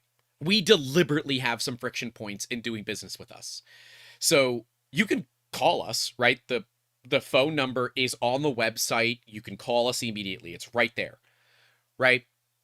But we are actually currently A/B testing. I think it's get a quote and talk with sales. That's I think those are the two things we're testing right now.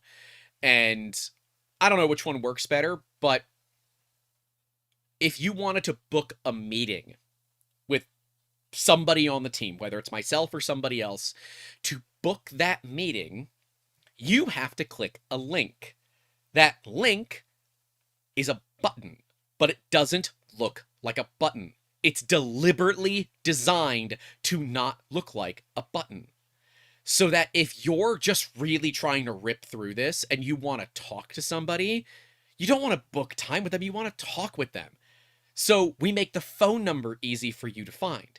We make it a little bit more difficult to book time with us, and then that way we don't get a bunch of BS, bookings, and it works out quite well, right?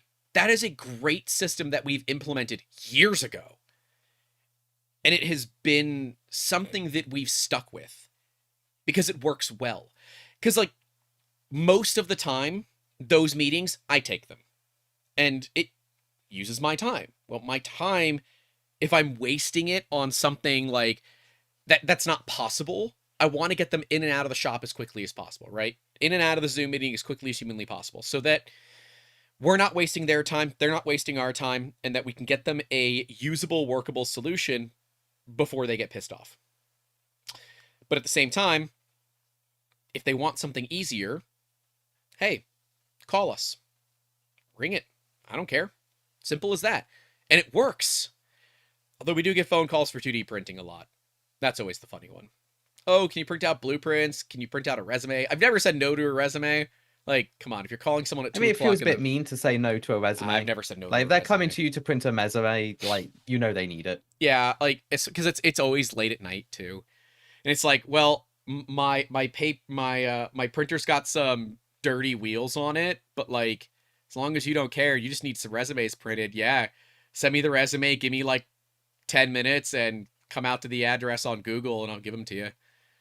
So and this I never actually charge brings for up that. quite an interesting question, which is the difference between why get a quote, like when it's an RFQ type thing, you go to the website, there's no price, versus when there's a price available.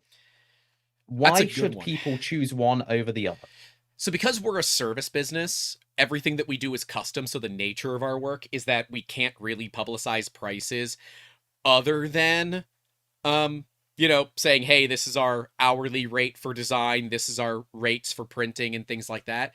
But you could also argue, Grant, you could have one of those auto quoters on your website where people could upload files to them and get a quote.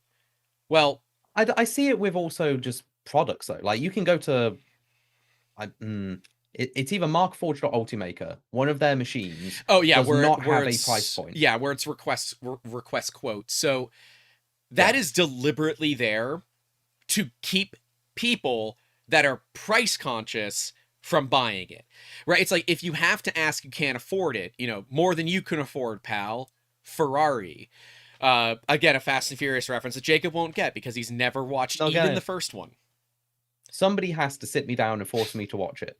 We have to have like maybe we'll do a watch party next week or next Friday in the Discord, That'll be and fun. we'll watch. I don't know how many of them, but we'll watch at least the first one.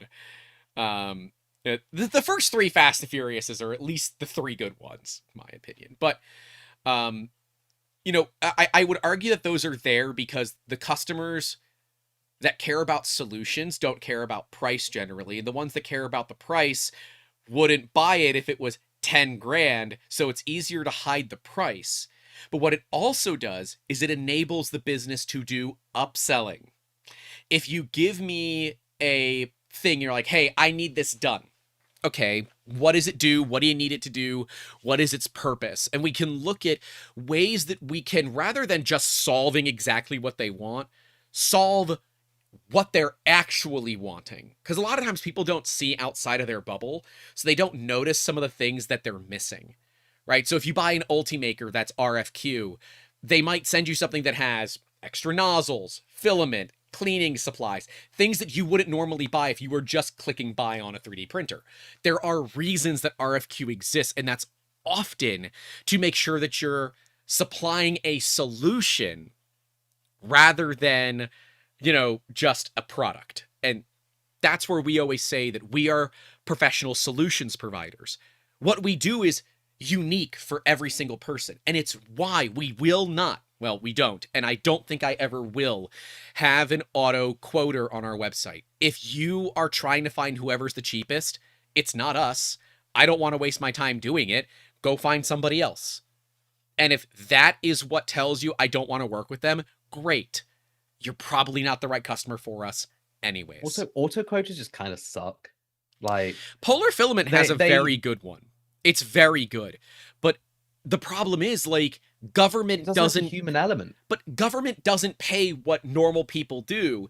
And even further, if you tell me that you need something smooth, but the autoquoter is only for FDM, or it's got all these other options and you don't know what they are, there's all this extra education that we have to do, where if you just explain your project to me or anybody on the team, we can give you the solution to your problem without you ever having to make a decision. We tell you what the best way to do it is, and then you decide whether or not we are the company that you want to work for. Simple as that. I mean, and for anyone out there who is actually kind of interested in the pricing structure for defense, I just did a free print job. Well, not even that. I just did a free print job for someone just because they really needed it, and the favor was worth more than the money. I turned £30 worth of filament into about £10,000 worth of product. Yeah, I mean that's military. It is not unreasonable to see thousands of a % profit margin in B2G. And that's why it is so difficult to breach that community, because they are very hesitant. I will tell you right now. I've also found they're very people focused. Yes. Your job doesn't matter. You have to matter. Well, and you have to be the communication. They love talking to people. They're people focused, but they're also solutions driven, right? The goal of government is to empower and protect the warfighter. They want to add as much multimodal capabilities as possible to the warfighter. Using the big words. Yeah, it's the government words, right? They want to protect the warfighter. They don't care what it takes. They want to make sure that they don't have to do more knocks on doors with folded flags. That is their entire job, is to make sure that more of the people that are fighting for whatever the hell they're fighting for are coming home safely. And they don't necessarily care what that stuff costs. And that's why you see like exorbitant spending in defense. And a lot of it is complete and utter bullshit, like the $500 coffee cups, the $1,000 soap dispensers. And that's often because of nepotism, backhand deals, things like that, back alley deals. So a lot of that is kind of but at the same time, if you're providing a solution, charge what is willing to be paid. If someone is willing to pay you $10,000 for a solution and it's only $100 in filament, why, as a for-profit business, would you tell them, well, I mean, it's only $100 worth of material. I would do it for $200. They're going to say you're too cheap. And if you say, well, Grant, I've got an army. Yeah, don't be too cheap. This is where don't be too cheap. And this is where there's a really key terminology you have to keep in your mind whenever you do pricing. Yes. Value add. Bingo. It's not about how much it costs you. It's how much value do you add them and how much they are willing to pay. Yep. And for example, let's go back to your car guy, the one where you did the scanning for. So one of the things, everyone who's doing a product, it could be service, it could be product, it's the same process. You need a customer demographic profile for them. And that is as simple as, and I'll hand it over to you, Grant, what is his age, roughly? Oh, late 30s, early 40s. Cool. So let's just say like 30 to 40 bracket. Yeah. Gender, male. Male. Job, income. So the job will be something probably automotive related. I actually didn't ask that. It wasn't a thing, but I know he used to own a speed shop. So he used to tune cars and build fast cars. Automotive. Yeah. And then you put Oh wait, I do know. He's in cybersecurity. I did ask that. He's in cybersecurity. Brilliant. Yeah. Okay, so cybersecurity, and then you can put a hobby, which is autosport. Yeah. And then you put an income bracket for that person. Obviously, you won't know exact people. Cybersec, it's 6 figures. A lot. Yeah, it's 6 figures. And then you put requirements and goals. Yep. And you then just give a little description. You make it up, but you base it on this. You basically role play this new person. And you go, they wake up in the morning, they probably get like an espresso because they've got the money for their own custom espresso machine. They go out of the door, they go to work for 8 hours, but they're on call for most of it. So actually they're dossing around for half of it because their job is so important, they don't work. And then they go home and they do a movie night every 2 nights. That is a customer profile. You can then take that and go, how does my product fit into their profile? What do we sell to them? How do we sell it to them? And you do it over and over and over again. Yep. You go, okay, now I have a 15-year-old upstart YouTuber with no income, but their requirements and goals are all of this. And then you do the same process. How would we sell to them? And a lot of the time you'll go, we can't sell to them. But that's how you start determining where you fit in the market. You target the people where you go, actually, if they were like this, this is who we would sell for. And that's where you can narrow down your scope. And it goes back to that buckshot versus birdshot. You don't want to be birdshot and attack everyone. You don't want to advertise to a 4-year-old watching Coco Melon or whatever. I don't know what age group watches Coco Melon. I don't have kids, you can tell. But you don't want to market to people that aren't relevant to your product. And this is how you do it. Customer demographic profiles. You got to do them. Yeah. We didn't. We screwed up. We Not did. on Contract 2, but so we did it for 3D Musketeers, but we clearly missed something, right? Because it didn't work. So we clearly missed something. And we've got John Stern and Andrew Rogers kind of talking about more B2G stuff. And yes, Andrew Rogers says it's not nepotism, it's how government works, like a $500 hammer. He's right. There is a part of that where there's also these budget requirements, and if they don't use it, they lose it. And it's stupid because if they don't run a budget, if they're not at least hitting what the budget is or going over it, they get less money the next year. It's like, no, you should reward me by coming in under budget, not punish me. And so you see, especially toward the end of the fiscal year for them, they go into this heavy amount of just useless spending. Schools do it too. You'll see schools pick up 3D printers at the end of the school year. That's normally when they're buying machines because they have budget left over. And they don't care where they go. They just need to spend the money because if they don't, it comes out of the budget next year. And it's like, well, Jesus, that's stupid. it makes no sense, but welcome to the world that we live in. And so you have to be able to remain fluid, fill in those cracks, and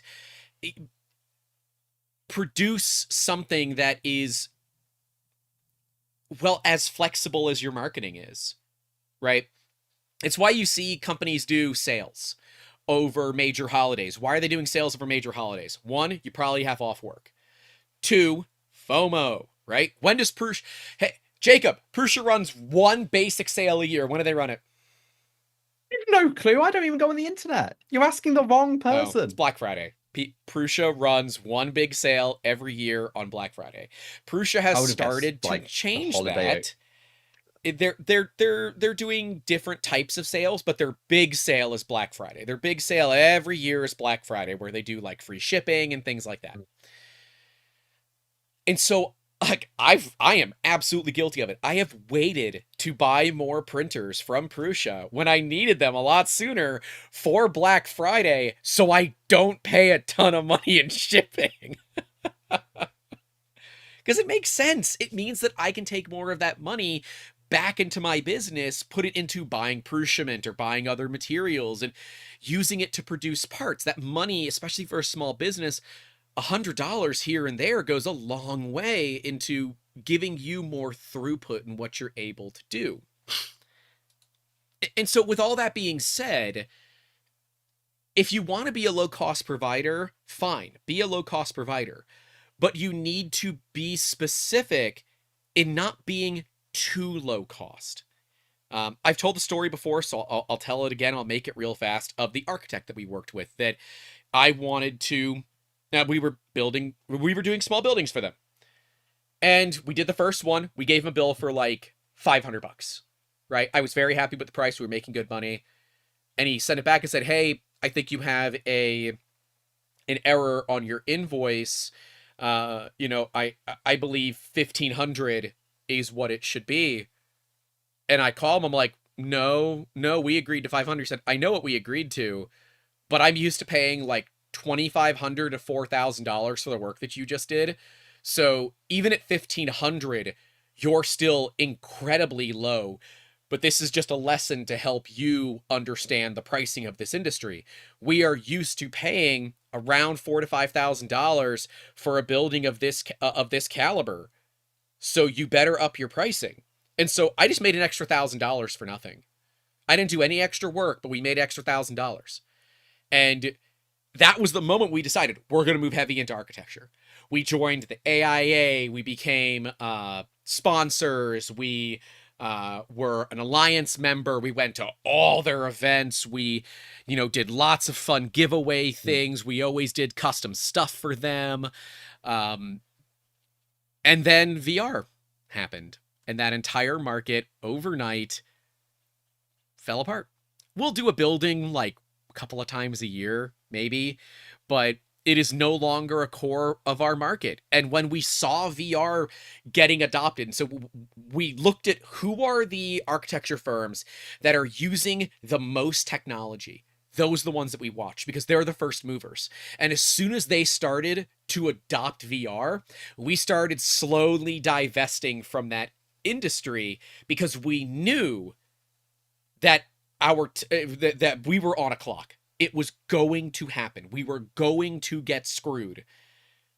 And if we were able to divest at a reasonable rate, by the time everybody else adopted it, we didn't care. We were already moving on to a different industry. And that's where remaining fluid has been amazing for us. Hell, the fidget spinner craze. That was the couple of months that we were really profitable when we had a retail store, was the friggin' fidget spinners. I made a lot to see it, but you love it at the same time. Dude, we were profiting like 9 to 10 grand a week on those things. The local Toys R Us was sending people to us because we were the only ones that could make them, because no one could keep them in stock. We didn't care as long as we had a way to get ball bearings in, which we did, because I had a contact and a customer whose entire business was to produce ball bearings. So we had a supply line of the 608 skateboard bearings. We offered 2 different systems. We offered ones that used pennies for weights and ones that used other bearings for weights.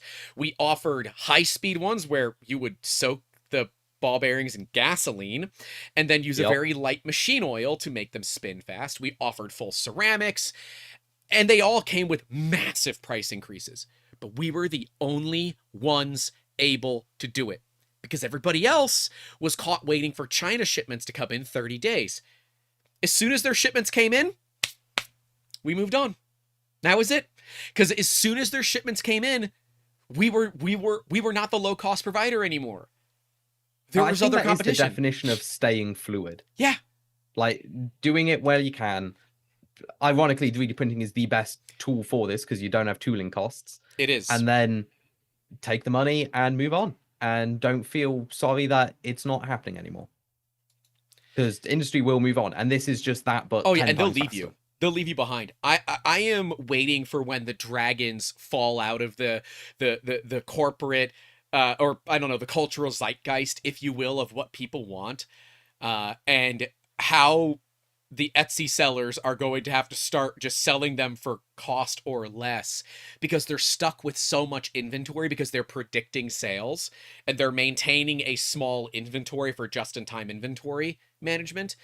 I'm waiting to see what happens when that occurs. The industry has not fallen apart as soon as I expected it to, but I think it's because they went from being like a toy to being a sensory item to being a fashion item. So the parts themselves have molded and changed with the industry itself, and maybe that's why they've stuck around as long as they have. But I don't know for sure. I don't know for sure. I think some of it comes down to the fact that the people who buy dragons only they're not massive into 3D printing. They've just They don't care about understood it how and they it's think made. it's cool. They want the product. And that's the point. They like the product and they like the concept of saying it's 3D printed because it's cool, it's high tech, they're selling an ethos. Yep. And because the industry is growing, you've always got new people being added. So it's just the new people coming in, touch it, and then they might fizzle out. Yep. So I think it's that. And market growth is something to be aware of. That was actually going to be one of the topics coming up, is all about market segmentation. You have to understand what size the market is. You have to understand what is going on with your industry. Like, you need to know where it's going, what it's doing, how is it growing, how much can you target? Because if you think you can target the market, you're wrong. You're just straight up wrong. You can't target 100% of the market. So for 3D printing in general, because we're all 3D printers here, at least I hope so. If you're new to this, 3D printing, welcome 3D to printing the worst adjacent podcast you've ever just joined randomly. It's a fun show, and don't forget to leave a like, subscribe, and donate to help keep it ad free. If they joined this podcast today, they're just like, what the hell are we talking about? I think it's kind of obvious we're talking about business and we're relating it to current events that are going on in the world. How is that? We haven't gotten to the food section yet. That's when the rails are gone. But you're going after the Tam Sam Som, right? Yeah. Market segmentation. It's all about that. And for reference, our current 3D printing industry is roughly worth about 30 billion globally. I don't know what individual country things is. I don't work on individual countries. I work on global. But it's about 30 billion, which is quite a healthy, small industry. Now, we've got to be very aware that the 3D printing industry is exceedingly new. It's an old technology, but it's a new industry. It's new to consumers. And it's growing rapidly. Well, it's also new to regular industry, is what we've been finding the hard way. Is America's now a lot more advanced. No matter how you call it, America is a lot more advanced when it comes to additive. But especially in Europe, 3D printing is still not pervasive. Right. It's not in machine shops. It might be on the lower level. They've just bought a consumer machine. So funny story there real quick. For the first time, someone saw normally people are like, oh, that's a cute shirt because it's got a cat on it. Someone said, is that a belt printer? Like, yes. It was like, I expected someone to say something about the cat, not the 3D printer on the shirt. That's pretty I'm cool. like, yeah, it's a belt printer. I'm like, that's so cool. Where can I get one? I'm like, well, shop.3dmusketeers.com. Links in the description. But yeah, Look like at you shilling for yourself. I've never had someone recognize the machine. They recognize that there's a cat and it's cute. They don't recognize the machine. So that was a thing. But anyways, total market being 25 to 30 billion dollars. Yeah. Currently 25 to 30. It's expected to grow to 100 to 130 by 2030. Yeah. It is growing rapidly. And while these are estimations done by big companies like BlackRock, who actually kind of don't know what they're doing half the time, it's still a very strong indicator that most of the expected growth is hundreds of percentages, and that is insane. Like a cigar of what, like 20% is ridiculous. Like normally industry growth is in sub 5%, and we're looking at like 15 Yeah, minimum I mean for this industry. we're still on that front end of the hype curve. We haven't hit the peak and we haven't started to fall We back do down. not know in the sigmoid curve which part we are in yet. We don't. We could be towards the middle, but we're certainly not towards the end. Yeah. And so, you know, we mentioned TAM, SAM, and SOM, and those are the three big terminologies that, as a business or someone that wants to run a business, you will need to know this. So it is your total addressable market, serviceable. What is it? Said total addressable or total? Yeah, total addressable market, serviceable addressable market, and serviceable obtainable market. And it'll look like three circles inside of each other. If you look up TAM, SAM, SOM, that's what it'll look like, because your total addressable market, which is the total market for your product, is much larger than the amount of the market that you can actually service, right? And the ones that you can realistically capture, you can't service all of them generally, especially when you're just starting out.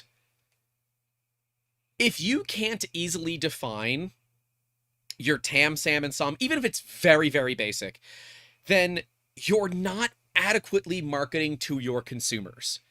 I'm on Reddit a lot, right? I watch the photo market subreddit like a hawk, getting those deals, man. My most recent pickup, although it's not new. Well, I guess it is. I bought a bunch of new bags. You know about it. It's the bags. I know about Yeah, them. you know those bags. I bought some more Peak Design bags. I have a problem.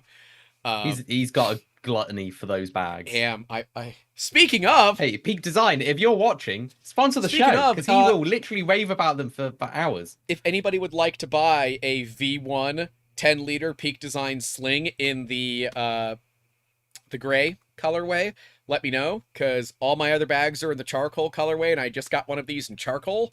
Yeah, hit me up. These are really, really nice camera bags. Like, they're really, really nice camera bags.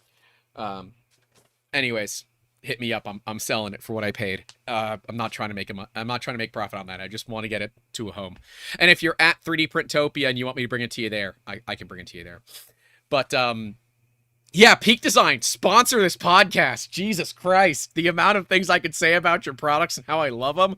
My God, I own I own over $5,000 of retail cost Peak Design bags. It's pretty awesome. And I think I found something you would actively shill for now. oh, well, I'm excited because I'm going to go to their store in Prague when we go there next, because they just opened up a store in Prague. I think we need to send an email to Peak Design. Yeah, we probably should. Yeah. Anyways. Great. I mean, here, I'll use them as an example, right? Total addressable market. Everyone that owns a camera or that needs a backpack every single day. Like their everyday backpack line. Their serviceable addressable market, which is going to be mostly camera users, right? And their serviceable obtainable market, which are camera users that aren't very price sensitive, but love the fact they have an unconditional lifetime guarantee, regardless if you are the first owner or the 30th owner. They don't care. And it's why I buy all my Peak bags used. Right? I buy them all used because they still carry a warranty. Although their new colorways are really nice. I do like their new colorways a lot. But nonetheless, They very much know their target audience, and you pay a premium for peak design. You could go buy a generic camera backpack from Amazon, but I would argue that it screams camera bag. If you don't know what peak design is as a company, and if you're not in the camera industry, you probably don't. I could walk by you with my big backpack full of camera gear, and you'd have pretty much no idea that it was full of camera gear. And that is a huge factor for me when I'm looking at camera bags, is that I don't want it to scream, I'm a camera bag full of gear, cut the straps and run. And yeah, you don't want that. That's what they do. But at the same time, I put like, what, 25 kilos in mine, and it's not comfortable at 25 kilos, but it's more comfortable than most bags at 25 kilos. Nonetheless, they understand what their target audience is, and it's funny, even they have had what I would consider product flops. Their latest release, the Roller Pro, it's their first foray into luggage. There's a lot of complaints about the quality issues on those, and while they take care of you on the side of the warranty, it's frustrating when you're paying $600 or more for a carry-on bag, Jacob. $600+ US dollars for a carry-on bag. Now, I don't own one. I would love to, but all of my luggage has been bought for pennies on the dollar at garage sales. And when it fails, I'm not gonna care, because I spent like $15 on this bag. I don't care if it fails, so I don't care about a warranty. But at $600, I care about a warranty. So if you look and say your total addressable market is everybody, okay, technically you're not wrong. But if you can narrow it down to car guys, car people, we should say, is your total addressable market. Your serviceable addressable market will be car people that own RX-7s, FD RX-7s specifically, and your serviceable obtainable market is going to be people that have RX-7s, that have the disposable income, that want to do this modification, that have the money to spend on it. Specific lifestyle. Yeah, there's all these little things that have to add up, right? Because some people buy FD RX-7s, keep them bone stock, drive them like they stole them, because an angry Dorito at 9,000 RPM is a lot of fun, and that's factory 9,000 RPM. And they're the type of people that might argue about premix and whether or not that matters. And like the goal of the realistic market size is all about being pessimistic. Yes. Like, you want to reduce that market size to a point where if it doesn't make financial sense, like you've narrowed it down to the point of there's only one person. Yep. Then that's good, because it means you've done good research. Yep. Otherwise, you will end up with this, well, everyone has a bag, so therefore everyone can buy my bag. And you will go into production thinking everyone is going to buy your bag, which isn't going to happen. And it's not realistic. Yeah. Andrew Ryder says, I've always kind of been a low pro stan myself. If you're going to 3D Printopia, find me, and I'll let you put on my backpack, and you'll see immediately why I like their products. Jacob had this experience. Jacob's a LTT backpack kind of guy, and I am an LTT. I like that. It's a great bag. But I said, here, put this on. He's like, oh my god, it's really comfortable. I said, I know. It's really comfy. You know, but it is very much personal preference. I might buy one of their smaller slings new because I want the new colorway, but otherwise I've never bought one of their bags new. All my bags have slight cosmetic issues. They have stains on the inside from the previous owners. I don't care. The outside looks perfectly fine to me. I don't give a shit. It still works great. But, I don't know. It's one of those, it was introduced to me. I tried it. I'm like, oh, I'm a convert instantly. And now I have, let's see. I have an everyday 30-liter V1. I have a 65-liter duffel pack, which Jacob's never even seen. A 30, and that's in black. So charcoal everyday, 30-liter V1, duffel pack in black. 65-liter duffel pack, 35-liter travel duffel in sage, 20-liter V1 messenger in charcoal, 10-liter sling V1 in charcoal. I have a 30-liter in ash that's ambers, and she also has a tech pouch and a sling to use as a purse, as well as a V1 tote. Okay. I have quite a few of their bags. You have a few. Yeah. Yeah. Yeah. Oh, that's right. Oh, that's right. Andrew Rogers is going to be there, so I have to stop by his table and grab a Council of Andrew sticker for Andrew the editor. That's right. I forget. So yes. All right. I'll stop by your table. You can try the bag then, and you can tell me that I'm right. I'm fine with that. And a huge thank you to the Nocturnus for 10 memberships, going to Rook Talon, Christopher C, Eric the Reverend, Alien G, OG Payne, Matt Time Lord, that's actually a great name, Philip Mitchell, Steven Z, Zura himself, and Shlomo K, who's like at least Yes. 3 of those people are in the Discord that I'm aware Wait, of. Shlomo K Shlomo's in didn't the get Discord. one. You just Oh! read. Oh, he said howdy, You just read a oopsie random doodles. comment. Well, he was green, so in my defense, I thought it was Shlomo's in the Discord. Yeah, I'm like, wait, he's... Ignore me. You do anyways, it's fine. No, I do. It's fine. Everybody does. It's It fine. happens. But yeah, part of understanding who you can sell to is... It's one of the most important things to do before you do anything. Because if you don't know who you're selling to, you don't know if your product's going to be successful. And especially if you make your product, you then need to figure out how to sell it.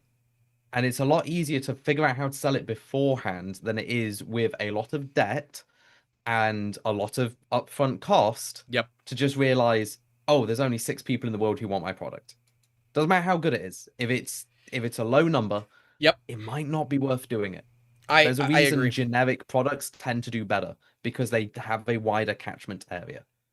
So Yep. Yeah, and if it's hard to say, because a lot of us in the community are like, yeah, we should do it. It's a good idea and we can make it happen. But sometimes you have to have a no person. Like, what was the American term where you have like the 10 smart guys and the 1 dumb guy? I can't remember. Grant's company. Somebody in the chat will correct me, but there's like the whole idea of like the 10th man is somebody who isn't related to what you're doing, because they will say it as they see. And Is that a for devil's marketing, advocate? could be, I don't know. Eh, Words are hard. yeah. But the whole point is, like, when you're doing market research, it's very easy, because you're the one doing it, to falsely give yourself good market research. Yeah, by When you only think you talking to can do friends that. and family. It's the worst don't do possible that. market research you could ever do, unless your friends and family are also cheeky assholes, and then it's amazing. Yeah, you need to do the research entirely based on pessimism. You need to prove it's not viable Yes. to do it. If you're going, it's like science. You don't have a hypothesis and you try to prove your hypothesis. You have a hypothesis and you go neutral, and you either, for the most part, try to disprove it. You do the tests and you try and find holes in your hypothesis, and then you come back and you fix it. It's the same with research when it's for markets. Like, you need to kind of prove to yourself that it isn't going to fail by trying to make it fail in the research stage. It's funny, you keep seeing me look around, because I'm trying to find a binder, and I don't see it. But I have a binder that's really useful. Co-starters. If you are a business and you want to learn more about how to run your business, and you're new, if you're a veteran, co-starters probably not very valuable, but check with your local economic development council. Pretty much every area has one. I'm in Pasco County, Florida, and we have one, okay? But you can likely get into a class called Co-starters. Co-starters, I took it in 2020. It was free for me because I was working. I had a day job back then, and they wanted me to take it and be able to implement a lot of the things from Co-starters into programming that we did at my day job. So I did. It was interesting because that was the COVID Co-starters, and so We only met in person like twice, and then the rest of it was all online. And I ended up shipping everybody in the group a little 3D printed thing. The co-starters. That's sweet. Yeah, because we were the 2019 2020 uh, one, so it was co-starters COVID-19 to 2020. That we all agreed that was a great design, so I printed them and shipped them. Because it was just one of those ways to build the camaraderie of the group. But I think co-starters is really valuable, especially for those of you that want to do more retail-esque businesses, food businesses. Take co-starters. You will learn so much in co-starters as a food business, as well as get a lot of exposure to your local county commissioners and people that you'll likely need to know, and they're good to have on speed dial when things do go wrong. But it's like $700 or $1,000, I think, to take it.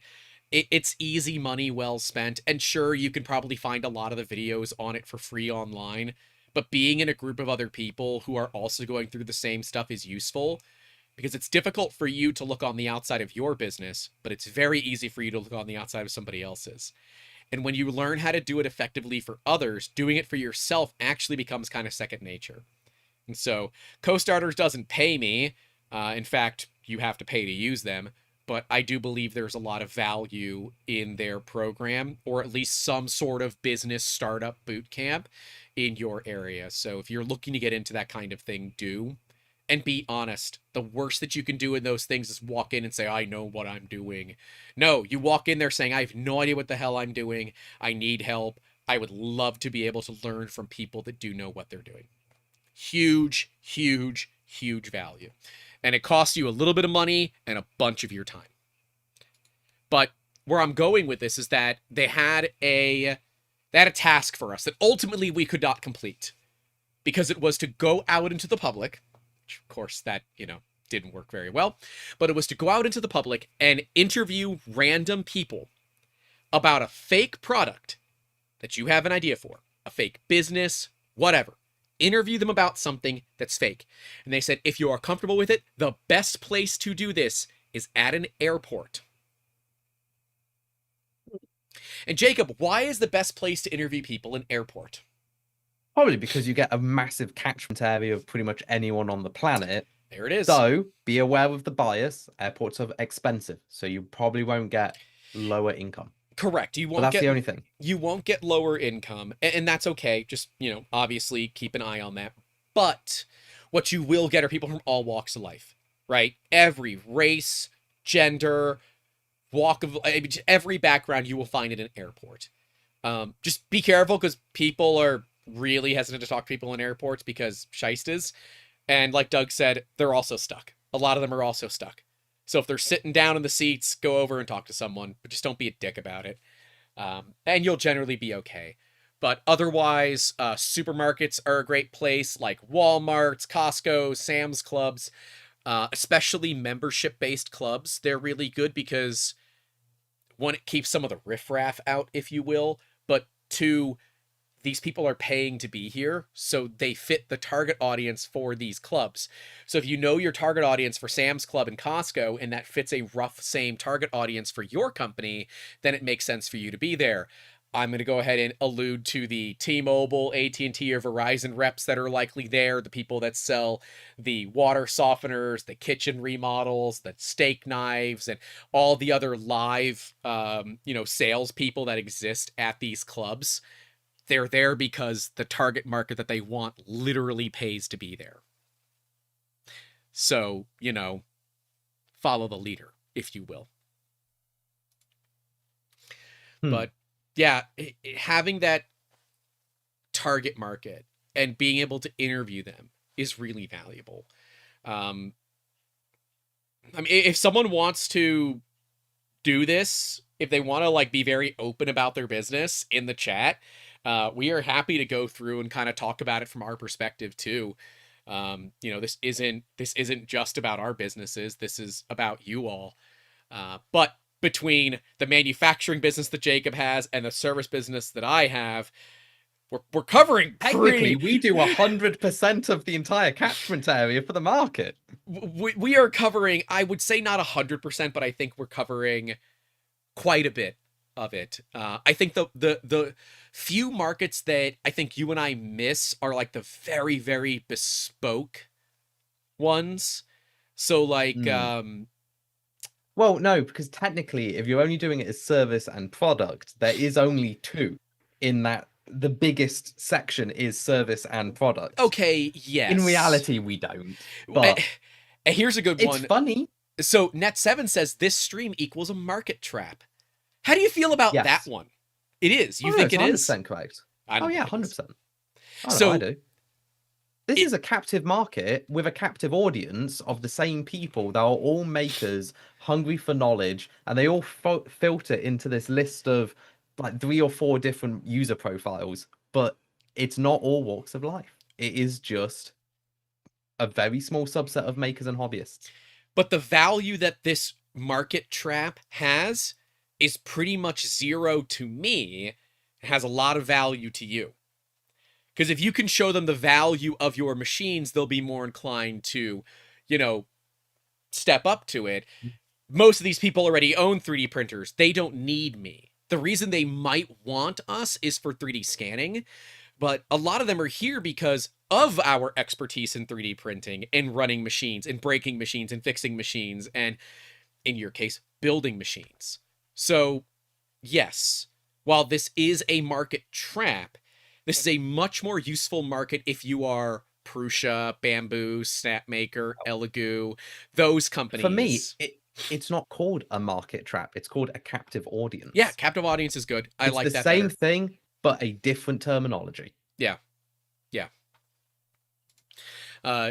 Doug said, but if it has value to you, I can't model some stuff for Toffee. I would pay you to model stuff for me. I can't either. It's why we have engineers on the staff.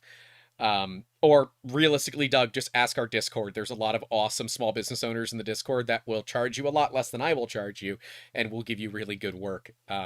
There's a few in here right now, and I don't want to single anybody out specifically, but there's a lot of good people in the Discord.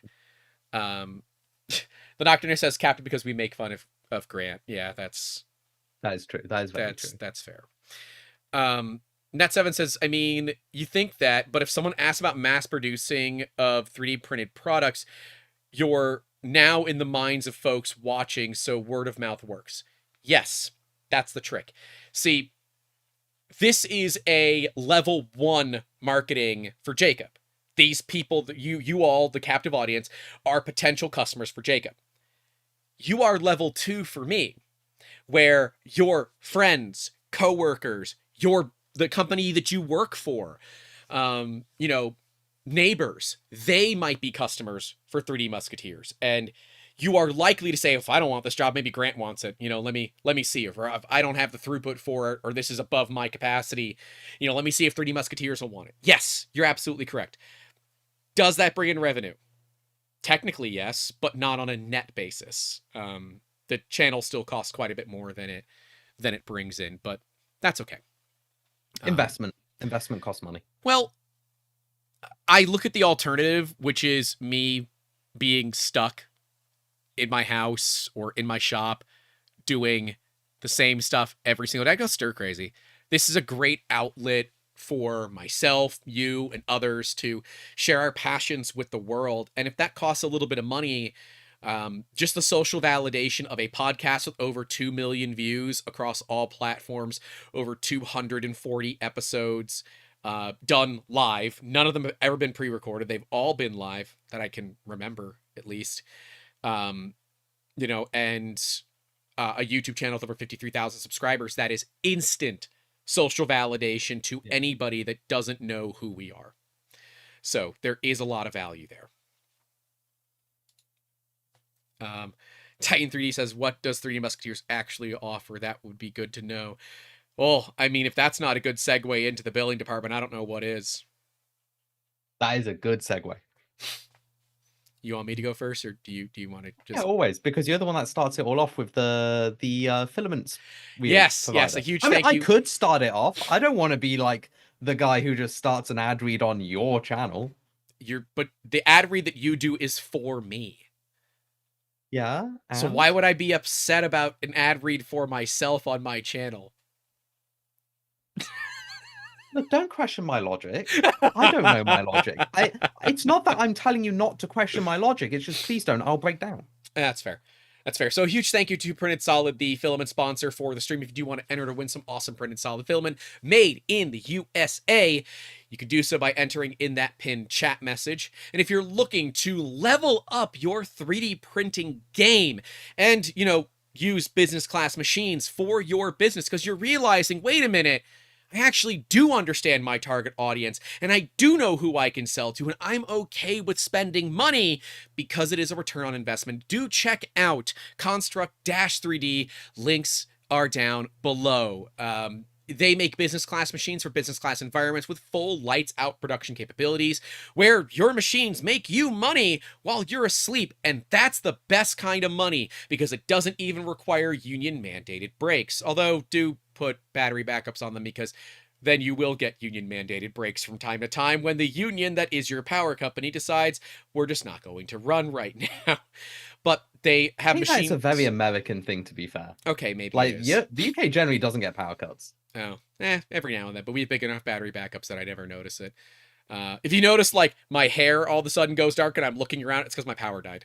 But everything Fair here enough. is on enough power that we could do an entire stream on battery and nothing would happen. But if you do want to check them out, go check out construct-3d.com. Links are down below.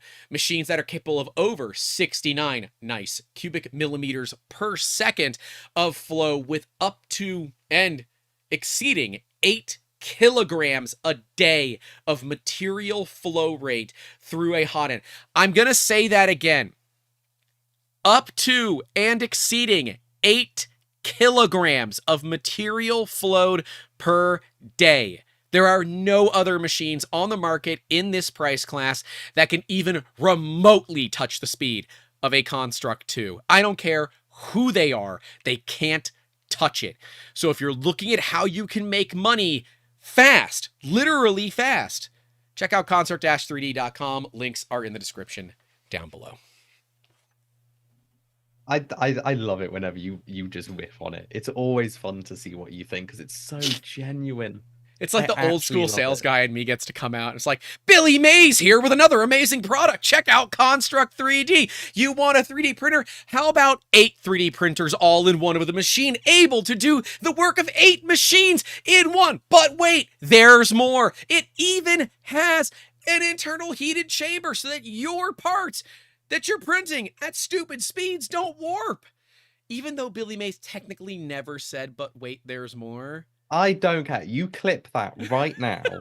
Because additionally, I want whoever edits that short to do the like VHS overlay, the little ticker tape bar at the bottom, the little star symbol with a price tag. I want that. I need that as a short now. Hey, Done. TARDIS Griffin says you might need to be on the speed to be Billy Mays. Billy Mays is a Florida man, okay? I got some of that Billy Mays in me, all right? We're good.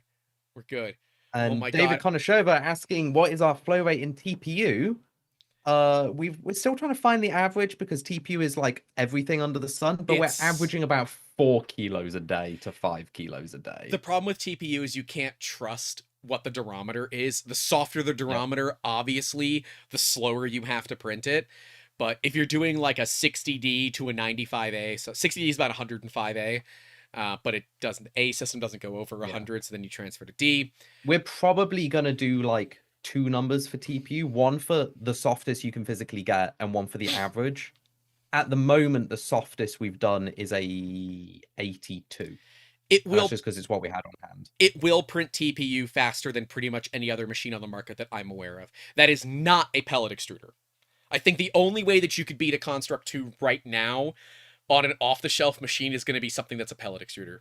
And that's cheating because those are using like 1 millimeter nozzles and you're using a 0.6. So, yep. Oh yeah, I should have said all these flow rates are measured with 0.6 at regular printing speeds and regular print temperatures. Because otherwise, if we just up the temperature to 300 degrees and pushed ABS through it, that number would be higher, much higher. But you're not going to use that, so we're not going to tell you about no that. marketing BS with them, okay? This is why you should check them out. Links It's a down very below. British thing, is to only tell you what you will guarantee to get.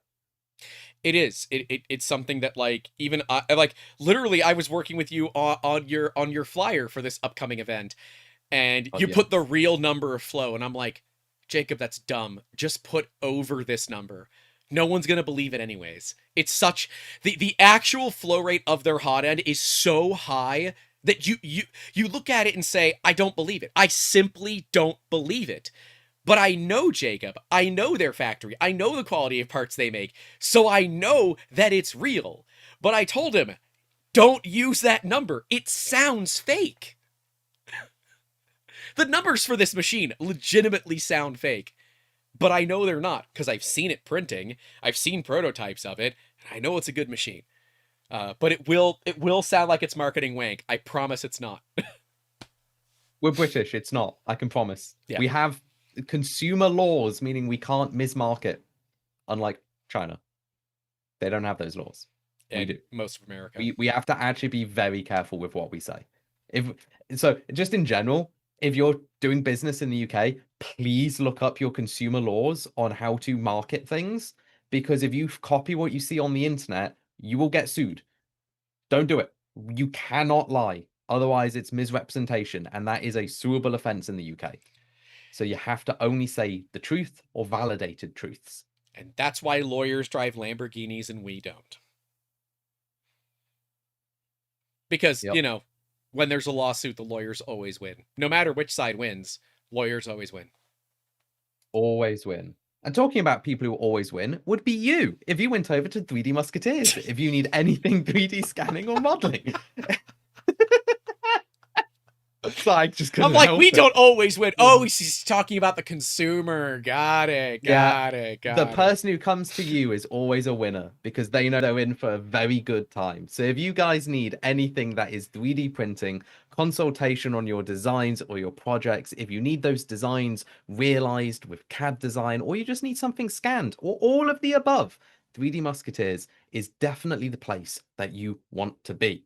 They have a fantastic team, full of knowledge, and actually enthusiastic about your projects. Also, you get to see Grant get very giddy about your projects very quickly because he cannot help himself. He Yeah. loves helping. Yeah. We have to learn to dial back the feature creep on the projects. Like, we could do Well, the this, we could do this. problem is you No! just do such cool projects. You can't help yourself. It's like, this is amazing. We can do this. I can't think of a lot of other 3D scanning companies that have scanned an actual submarine on a 120-foot super yacht. We have. Yeah, that's pretty up there. And there will That's be a up there. video on it eventually. I haven't even put it on the editing computer yet. Yeah, go check out 3dmusketeers.com for just one of the best teams that I have ever had the pleasure of working with. And hey, don't Straight forget to up. like and subscribe, buy some merch, support the channels, and you know, all the regular things that you should do to help out on for creators. It don't cost you a dime. Although merch does. But it's fun. Merch is Well, fun. it doesn't cost a dime. It just costs dollars instead. Yeah. I should have a piece of merch that's just 10 cents as a joke. That'd be funny. Oh, they just get like an envelope in the mail, which is just like one of those eBay scam. Here's a picture of what you bought. And there you go. Yeah, that would be a thing. Give So them an NFT. There you go. But it's actually you just copy pasting we've it over worked in and that over industry again. before. I don't know if I ever feel good about it or not, but we've worked in that industry before. Money was up front, so that's all that really mattered to me. You don't say no. Don't say no. So I'm looking at the show notes, and I see one of the big ones that we haven't covered yet is a SWOT analysis, and that's not special weapons and tactics. That is strengths, weaknesses, opportunities, and threats. SWOT. Know it, live it, love it. SWOT analysis. You should be doing them.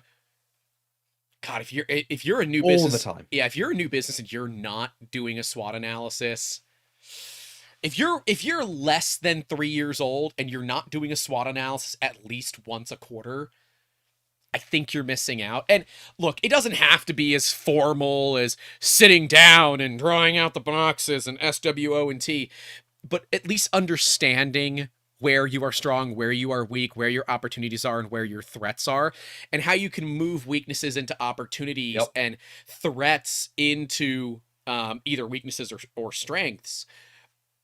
there need to be, you have to be looking at it and not only doing it for yourself, but for your competitors. For your competitors. Because if you don't know your enemy knows you, and they know you very well. We know most of the 3D printing companies in the area. We are well aware of them. We are the only one that really does full service art to part. That's kind of what we specialize in, from, you know, the 3D scanning, CAD design, 3D printing, even all the way to full mass manufacturing. We have connections with local injection molding facilities that take small jobs. We have an umbrella that we like to keep people under.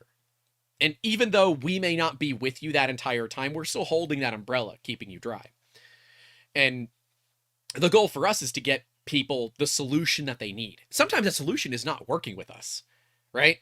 I've had like 45-minute phone conversations that are me explaining to someone that, no, they do not need this. A gentleman wanted to make a paintball grenade. I think it was a paintball grenade that he was working on. A paintball. No, it was I made sure, I'm like, I need you to prove to me that this is compressed gas and all that. And so after going through it with him, because there's only one company that makes them on the market, he's like, well, you know, I think there's a lot of market room here. I said, do you even have the insurance? He's like, what do you mean? I said, what if this fails catastrophically and hurts somebody? Because they're going to sue you, then you're going to sue me, and I'm not going to put up with that crap. He's like, I didn't think about that. I said, what about a hydraulic injury? He's like, what do you mean? I said, you ever seen the injuries happening from a pinhole in a hydraulic fluid line? That's exactly what you're trying to do here. I mean, this would be pneumatics because it's gas. No, it's paint. Yeah, but the air's behind the paint. Yeah. Oh, I thought I was doing my cheeky Jacob corrects Grant bit, but no, I've been caught out. It is not pneumatic. It is hydraulic. Jacob's been naughty. But even then, even in an air cut, it is a pretty rough cut. I said, you know, quite frankly, the fact that these haven't created like serious lawsuits yet is a surprise to me. I would not recommend doing this at all. I said, but you're a professional like competitor in paintball. I was like, I am. I said, well then, when you decide you want to get a little frisky, let's set up some time for you to come down. I'm going to set up some targets for you. I'm going to have you draw your paintball gun. I'm going to have you shoot it. I'm going to tell you to hold that position. I'm going to scan your gun and your hands, and we're going to make custom grips on your gun that have your hands exactly where they need to go. So as soon as you pick up that gun, your hands are exactly where they need to go, so you can quickly do the trigger and get the paintballs downrange. He's like, dude, that'd be so awesome. I said, you tell me when you want to do it, we'll make it happen. Right? So we got him the knowledge that he needed, and we upsold a little bit on an idea. He was feeling a little down from, you know, not having this idea that he thought was going to be a multi-million-dollar idea end up being something that, you know, wasn't going to be feasible for safety reasons alone. But now he's excited about things that could be done. So we planted the seed and we just dumped fertilizer onto it. Now we got to wait for the plant to grow. My theory is that he won't be the only one. He'll be talking to his buddies. They'll all come out at the same time. We'll do them all in one go. There is so much value into that second stage of marketing. I could have told him to F off, but understanding that that time spent, while you might say is a weakness, I look at it as an opportunity from a business perspective, because even if you can't help them at all, being the person that helps them kick the can down the road, dude, that's huge. People remember that, you know? And when they need something like that, they're gonna remember you. That's such a big deal. This is the whole people aspect, which is something that not a lot of companies have anymore because they've scaled up past people. They've scaled into numbers. And having a people aspect, especially as a small business, is one of the things that I actually talked to my mum when we were setting the business up and being like, at what scale do we want to like transition over from people to numbers? And we kind of both agreed we'd rather slow everything down and stay people focused. Yeah. Because that's where it matters. Like, yeah, we could sell a product and mass market it, like say what Prusa does. But when you get to a certain size, the support that you do, it becomes more impersonal. You hire people to do it. You don't hire family to do it where they actually care and they can knock your door down at 2 a.m. in the morning to go, Jacob, we need to talk about this now. Like, you Bamboo lose suffered that. from And that this. is, They grew yeah. too fast, and their support still to this day is terrible. I've got someone that's messaging me on Facebook who has a burned A1. It's been 6 days. Nothing. Nothing. Though they are sandbagging that line of conversation. They want you to stop. Oh, and so what we've also realized, since we're deep enough in it, they won't be listening at this point. And if they are, I know what you're doing. They are actively looking for my username on Reddit whenever I comment in their threads, because they only ever reply to the person that has replied to me. They don't do a general comment in the thread. They reply to the person that has replied to me. And those people do not get the option of getting a new board sent out. They only get the option of replacing the printer. I've lost 4 already because of this. So I think I gotta, instead of posting a comment about it, I think I gotta DM the users. And then much later on post a comment about it. But yeah, it's a huge thing. And I'm not letting him get away with it. Same way I wouldn't let Cheaty get away with what they were doing either. But I see what you're doing. I don't hate the player, I hate the game. But I see what you're doing. And you know what? What's up? I'm not going anywhere. I'm holding you accountable, as you should be. Because, Jacob, do you know how many Samsung phones had a heat issue before Samsung issued a worldwide unconditional recall? Not at all. Not at all. 55 thermal runaway events, with 35 of them resulting in physical damage to the phone and property. Really? That's my understanding. It was 55. That is not as high as what we're seeing with a certain 3D printer brand. I have not. We're up to 32 or 33. Bearing in mind the right scale, now. the scale of the industry. Well, and so the people that are arguing that, like, oh, this is, a small percentage, it was an even smaller percentage for Samsung. And Samsung called it back.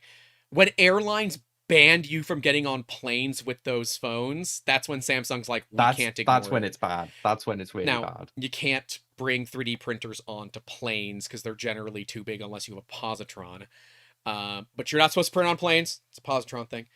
So I don't see that being an issue, but I think there are consumer safety advocacy groups that would heavily appreciate the research that we're doing on it. So, yeah. Heather Schultz is asking if we do 3D modeling or just scanning. We do both. We are full art to part. Everything from, ideation with people all the way to, full on production work. But yeah, you have to look at what makes sense from a business perspective for you. And just trying to be the cheapest person, it's a bad idea. We differentiate by being open 24 hours a day, 7 days a week. You call me in the middle of the night, phone's going to ring. I might not answer it because I might not hear it, or a staff member might not hear it. That's part of the SWOT analysis. Yep. Let's do a SWOT analysis on you. Okay. Like right now. Sure. So what is the strengths of 3D Musketeers? Our customer service, our response times generally, although those are starting to slip, so I think I'm going to potentially move that into an opportunity or a weakness. Our expertise, our technology, our ability to recommend, and the team, the people. The people are the biggest strength that we have, and that will never change. Weaknesses. Weakness? We are not cash flow heavy. We make good profits, but we are very much a high value, low volume business. I would like to be high value, medium volume. That would be nice. So I think, we have a lot of idle time that I would like to see taken up.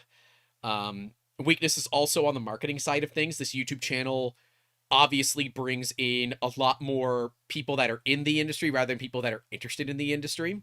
So the YouTube channel doesn't normally work as a great way to bring business into us, but it does work as an education source. Opportunity there obviously is for a dedicated channel or dedicated series that is very like, this is clearly for Grant's customers or for new customers to find 3D Musketeers. But certainly the availability of our people can be a problem as well. We don't have full-time people at the moment. We don't have the current throughput with the economy being the way that it is in the United States. We don't have the throughput to have our engineers be full-time. So that is a weakness and an opportunity that, if we can find ways to be more consistent with the work and hit those right targets that make sense for us to do those jobs with, then we could bring on more, people back into full-time rather than part-time. As far as opportunities go, we have a lot of opportunities with 3D scanning because we own the technology already. We have, over $250,000 in inventory of 3D scanners, and we are actively trying to build business relationships with 3D scanning manufacturers. So, Artec, Structure, Shining 3D, RevoPoint, even Creality, just to understand their tech, be able to show it off on the channel, and then obviously we have it at that point, offer it as a service to our customers.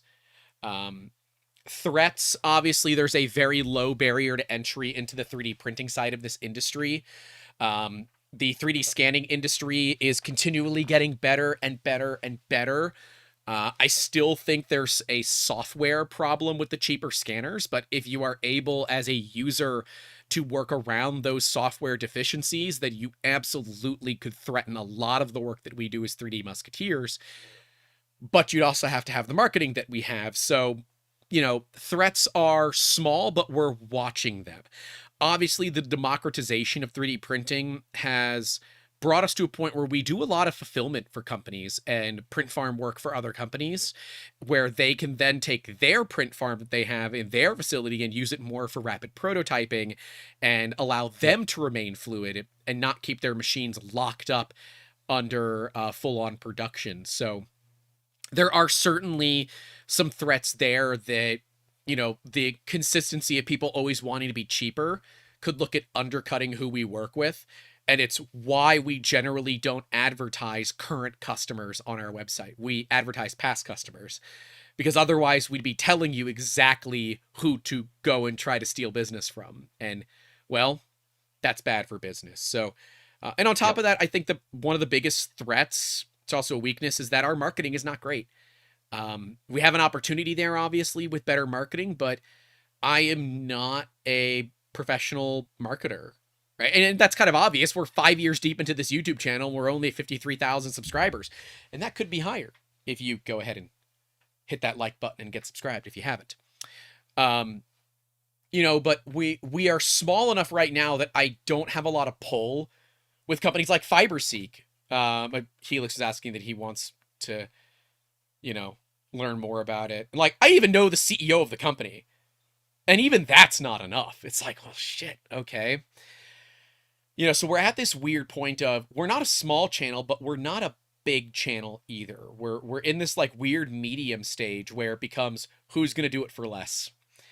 And there are people in our subscriber category that will do jobs and do videos for a lot less than we will. So it means we lose out on some opportunities, which it sucks, but it is a threat. There is always consistent threats. And I'm sure there are ones that I'm missing. The last SWOT analysis I did was back in January. We generally do them once a year at this point for 3D Musketeers.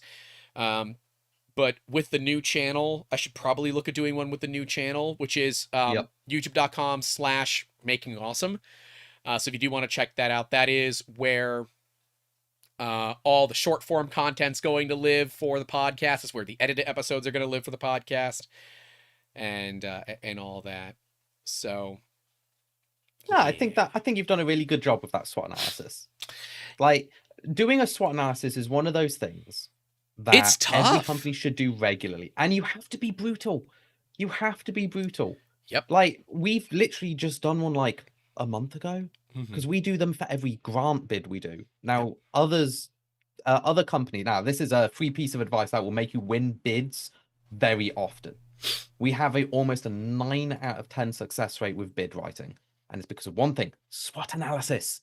They ask for risk assessments. You know what they don't ask for? SWOT analysis. You know what we give them every time? SWOT SWOT analysis. analysis. Yep. And it works great.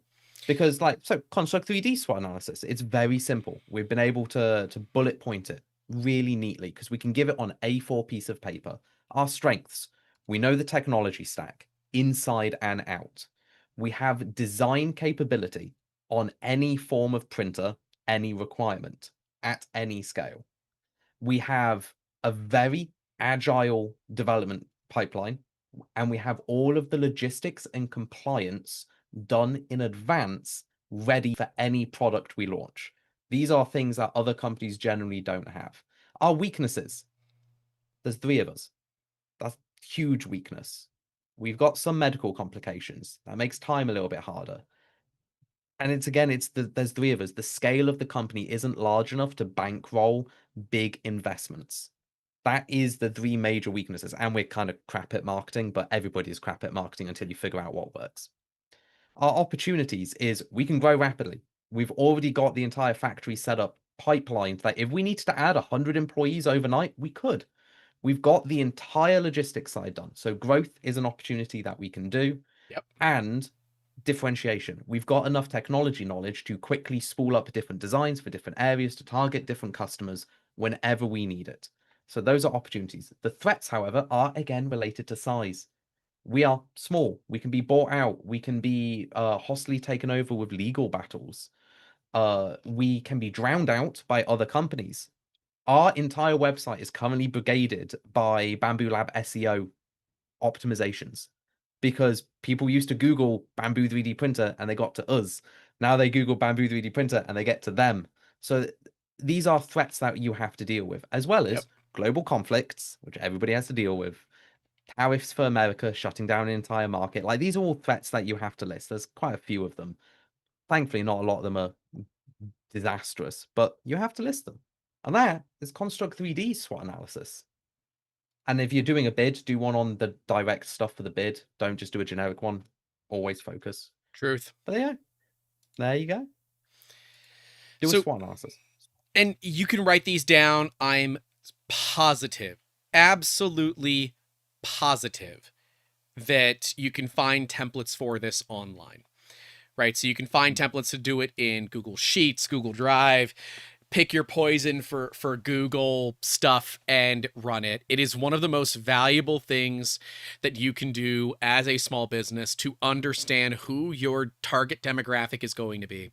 Because, well, like Eminem, you got one shot at this. And while technically you can get more than one opportunity, if you miss your chances enough, you don't get them again, right? Similarly to how we've said that, Prusa, in my opinion, has one shot for Core 1 with Index to be good. If they botch this launch, they're going to lose a lot of market share because we know that Bamboo won't. We know that Bamboo won't botch the launch. Now, Bamboo might have other issues, but Bamboo's going to ship machines. We know they're going to do that. We know they're going to have zero complications doing that whatsoever. Prusa, historically, has a lot of problems with shipping machines. If they can't get their crap together for the launch of Core 1 with Index, they are going to hurt a lot. And honestly, too bad. They've had plenty of time to figure this out. They're very much a mom's spaghetti situation for me because they know what's coming. They can prepare for this. They've got all the manufacturing capabilities in-house. You need more? Hire more people. Automate more. Bamboo has manufacturing figured out. And if Prusa can't at least get them a little bit, because they're both releasing this printer basically the same Oh, time, from my understanding, right? yeah. If Prusa can't get like this release right, it's going to be a very tough 2026 for them, I think. In the Oh, consumer market, I don't think it's going to hurt them at all in the business market, but in the consumer market, I think they're going to lose a lot of the good faith that they've built up over the years, because you would think by now that they could figure it out. So, um, so Opin Iono, I'm gonna get that wrong. Opin is asking, what about AI regarding market research, utilizing like ChatGPT and all that? What are your thoughts there? hard to say. So AI is very good at certain aspects. Data scraping is one of them. Yes. Now, if you asked me that 6 months ago, I wouldn't have agreed. I would have said, still do basic research on your own, but for very fast, quick, and quite data analytically driven research, use it. But don't assume it will have access to all of the same data that you would have access to. So anything behind a paywall, it can't access. Anything behind imagery. So a lot of these companies will hide data in images, like Waller's report. All of the graphs are there available, but they're images, so an AI Yep. won't be able to read them. AI struggles with novel stuff, which actually gets me onto a little bit about how this 3D printing industry is very naive with how old it is. 3D printing as general is new enough that it's missing market segments that normal industry doesn't have, or well, does have.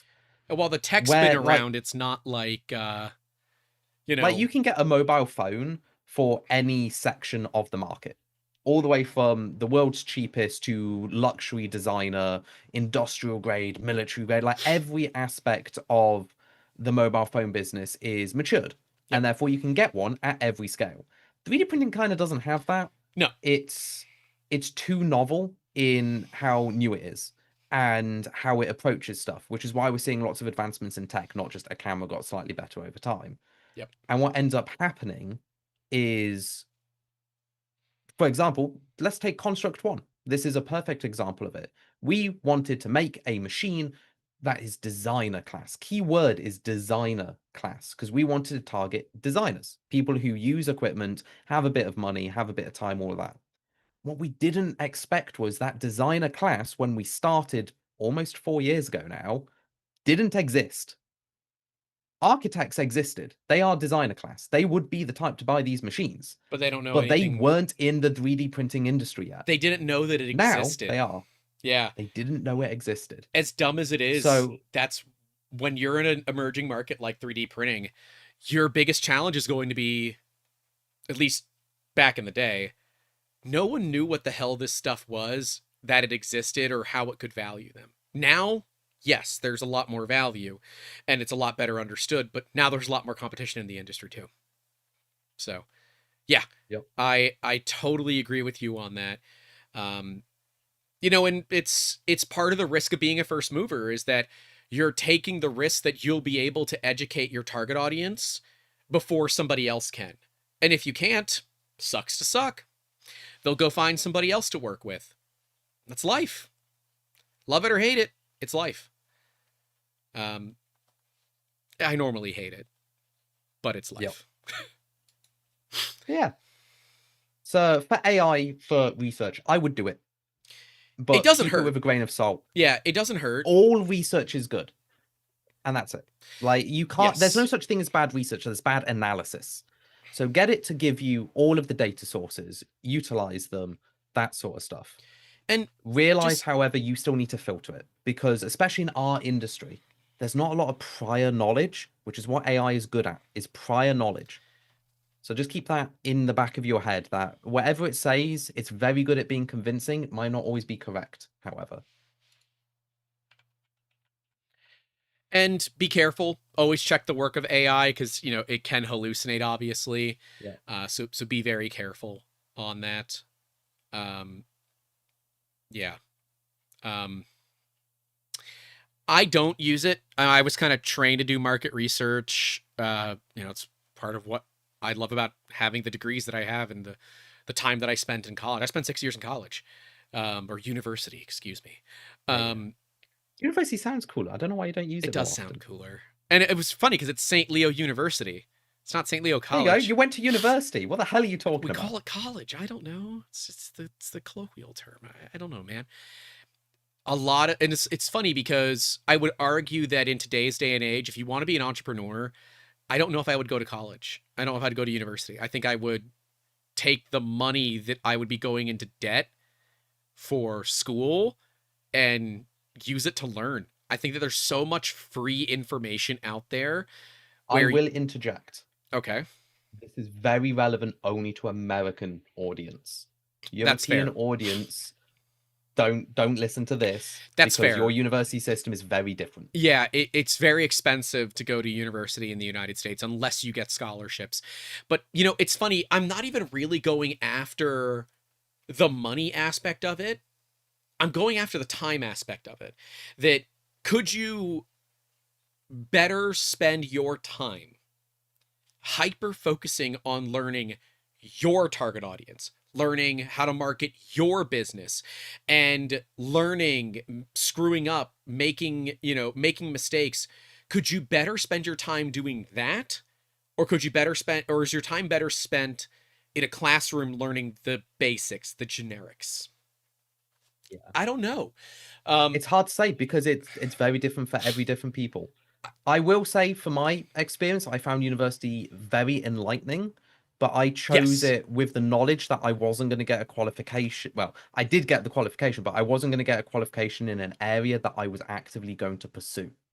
And I used the fact that university teaches you how to learn as one aspect, as well as kind of forcing a certain work ethic, and that was useful for me. Like, I've now known enough about design and psychology from doing a course that is unrelated to 3D printing that I can cross transfer that knowledge across.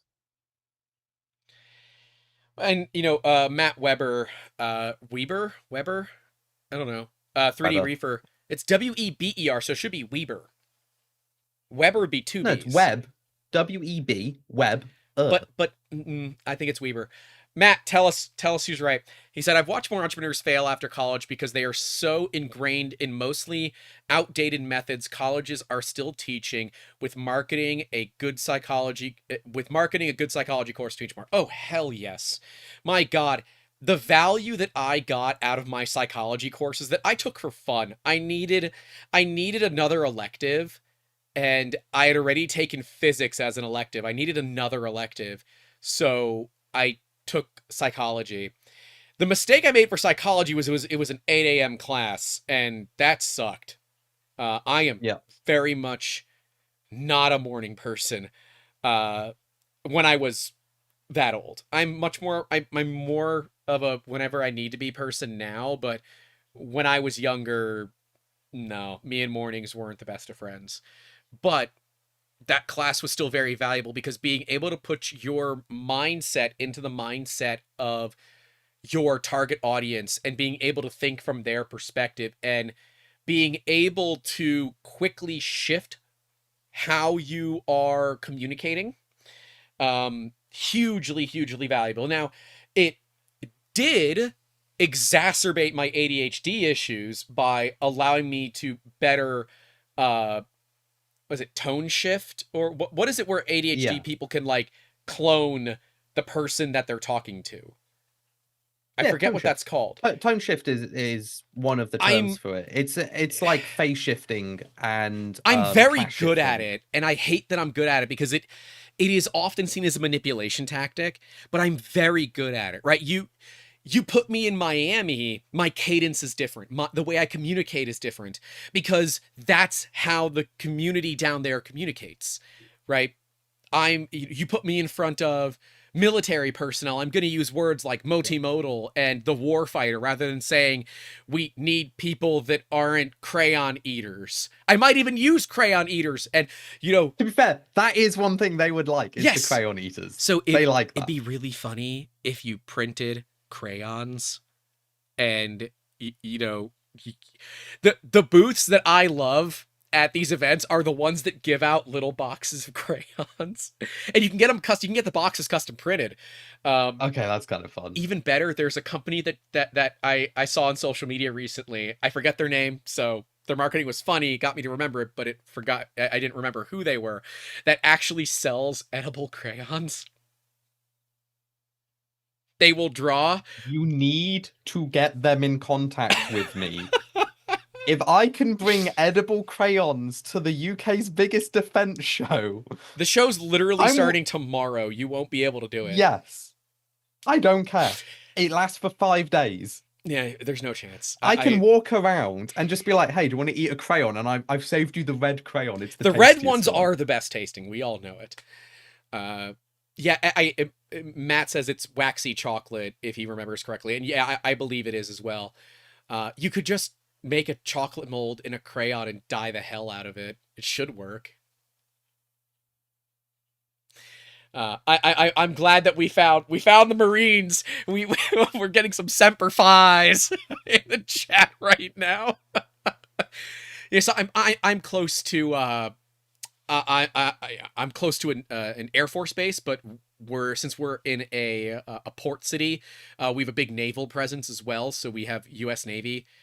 Big one is U.S. Navy SOCOM. So we have SOFWorks out here, which is Special Operation Forces. Forget what the work stands for. It's a whole acronym, whatever. But dude, the amount of just vulgar crapping on the other, the other armed forces, it's great. As someone who has never served in the armed forces, I will not make those jokes back to them unless they make it to me first. It's another good one for those out there. If you're going into meetings and you're wondering, like, what language should I use?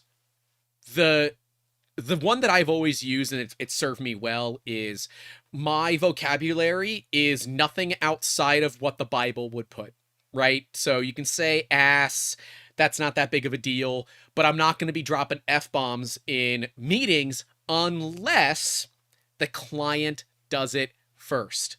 So if the client breaches the cussing wall, if you will, so say they say shit in a meeting, I will match that. I will go up to that level. I will not exceed that level. I will match their level. Because that's how people feel comfortable. They feel comfortable talking in a language they understand. Right? Yep. And if that language is just crapping on all the other armed forces, then you better get with the program. But trust me, I am making jokes about the Air Force having aircon units in every place. Oh, it's Chair Force, man. We call them Chair Force out here. Nah, because so in the UK, the RAF, and I can say this, I worked in the RAF. It's fine. Go screw yourself. The RAF always gets the best buildings. We always get hotels. We always get aircon. We get the swivelly chairs. We get everything. And for that, I will constantly dunk on them because they have it so good. And then I've got a friend, so one of my closest friends, Rose, their partner is an army medic. And it is so funny where I'm describing what I know of the RAF, and then Carla's like, yeah, I slept outside on a rock with nothing over me in the rain at 1 degree in the night. I'm like, oh. Hey, I walked uphill both ways. We had a heated hotel room. We got Premier Inns. They would just put you in a Premier Inn and be like, there you go do your thing. I've been on enough bases. I enjoy it. They're always just really nice people. But I will say it's the civilian meetings that are always the weirdest. Like when I go to a military base, I'm expecting people to walk in with guns. I've told the story before, so again, I'll be brief about it. But I was in a meeting with a company, showing them a 3D printer. They wanted to see one, so I brought one in. And the owner of this business pulls out a pair of, I didn't realize what they were at the time, but they were FN57s with the 31 round extended magazines, and puts them on table, says, could you make parts for these? Now, I recognize the FN logo. The mag wasn't out of it, so I didn't see what bullet was in it. And I'm an American, so 5.7 millimeters and 9 millimeters roughly the same to me. So I said, oh, 509, a man of class. And he drops a mag. I said, oh, I didn't realize I was around royalty. I said, brother, those are $1,000 guns, and it's 50 cents a round. He's like, that in fact they are. I said, and you have 2 of them. He said, reloading takes too much time. I'm like, I like you. So now what I do, and I still keep in contact with this guy. So whenever I'm at like gun clubs or swap meets or things like that, and there's really weird and unique firearm stuff, I send him pictures. I can't buy him anything. That'd be a straw purchase. That is a federal crime. But I can send him pictures of the weird stuff. And sometimes he'll come up and he'll meet me. He'll buy a couple of things. We'll walk down to a range, you know, put some freedom seeds down the line, and then we'll go out to lunch. And that's it. I have not done actual business with this guy in like a year and a half. Like, but this is the friendship that I still have with him. We are connected because that's what he did. And at the time, when someone pulls firearms out of a bag at a company that has nothing to do with firearms, you have a bit of this, oh shit, in your mind of, oh, this is about to go real bad. And it didn't. Because what did I do?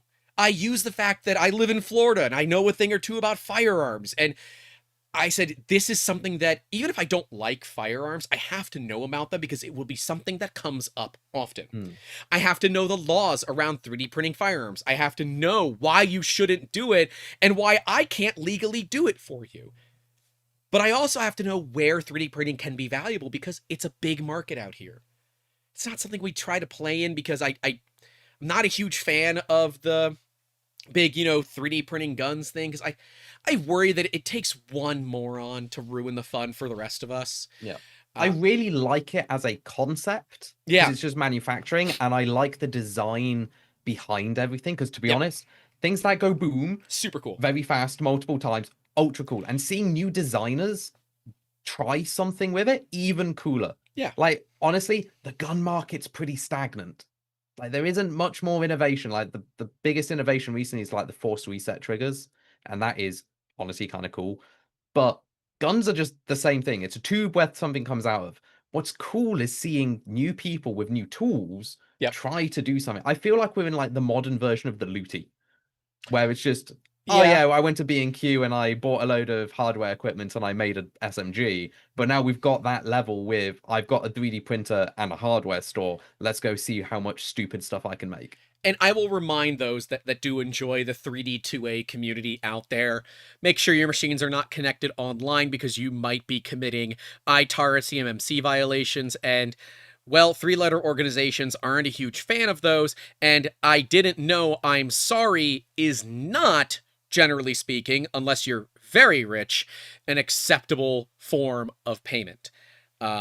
Last I checked, CMMC and ITAR violations carried a $100,000 per incident fine, as well as up to 10 years in federal prison, being charged and convicted for high treason against the United States, if you happen to be in the United States.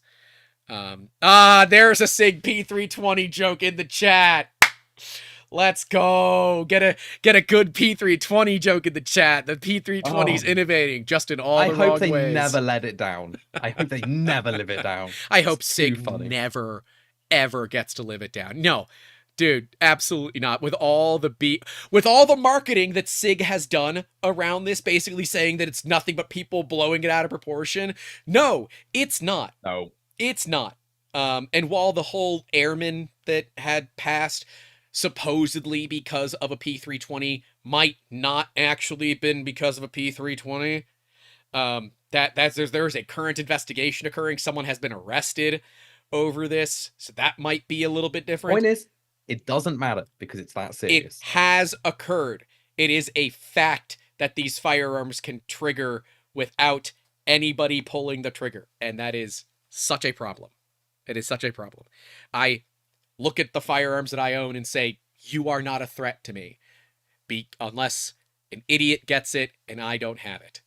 I should not have to worry that my own firearms, even if they're on safe, could potentially go off. That is ridiculous in my mind. But I'm moving away from that. Since we're already tangenting pretty hard, food. Where you at with food? Yeah.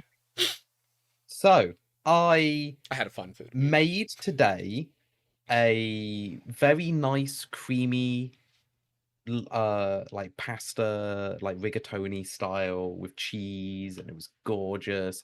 Put roasted broccoli on it, and I had this like breadcrumb like spiced like lemon breadcrumb topping, and I ruined it. I slightly burnt the breadcrumbs, and it just like pervasively covered everything. I'm just there like, oh, That's the oh. worst. Oh, that's the worst. I'm so sorry. And then of course I was sending you photos of my meal last night. Your meal was so good. Oh, it was so And good. I was just there like I had two good meals this week. So I drove to Orlando for a business meeting, about an hour and a half each way, to meet with Structure. They make 3D scanners. To have a business meeting. There was 11 people total. So it was myself, Amber, and 9 people from Structure. We went to Domu. They had asked, if they were in town for a convention, like, where's a good place to eat? I said, Domu in Orlando. Dr. Phillips is the location I normally go to.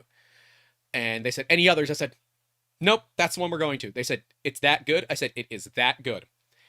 It has a Michelin bib, I think. It's not a star. Close enough. It's right below the star. It is Michelin quality food. I think they're really missing on the atmosphere. There is not a dime of sound deadening in this place, and thankfully I am half Cuban and I can use my outside voice, because like you wouldn't be able to hear me otherwise. But the ramen, and specifically the chicken wings. Domu, it's a Japanese Asian fusion restaurant.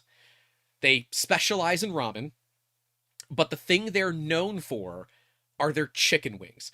And if you go to Google and search Domu, D-O-M-U, chicken wings, you'll find pictures of them, and you'll see why 6 wings are $14 US.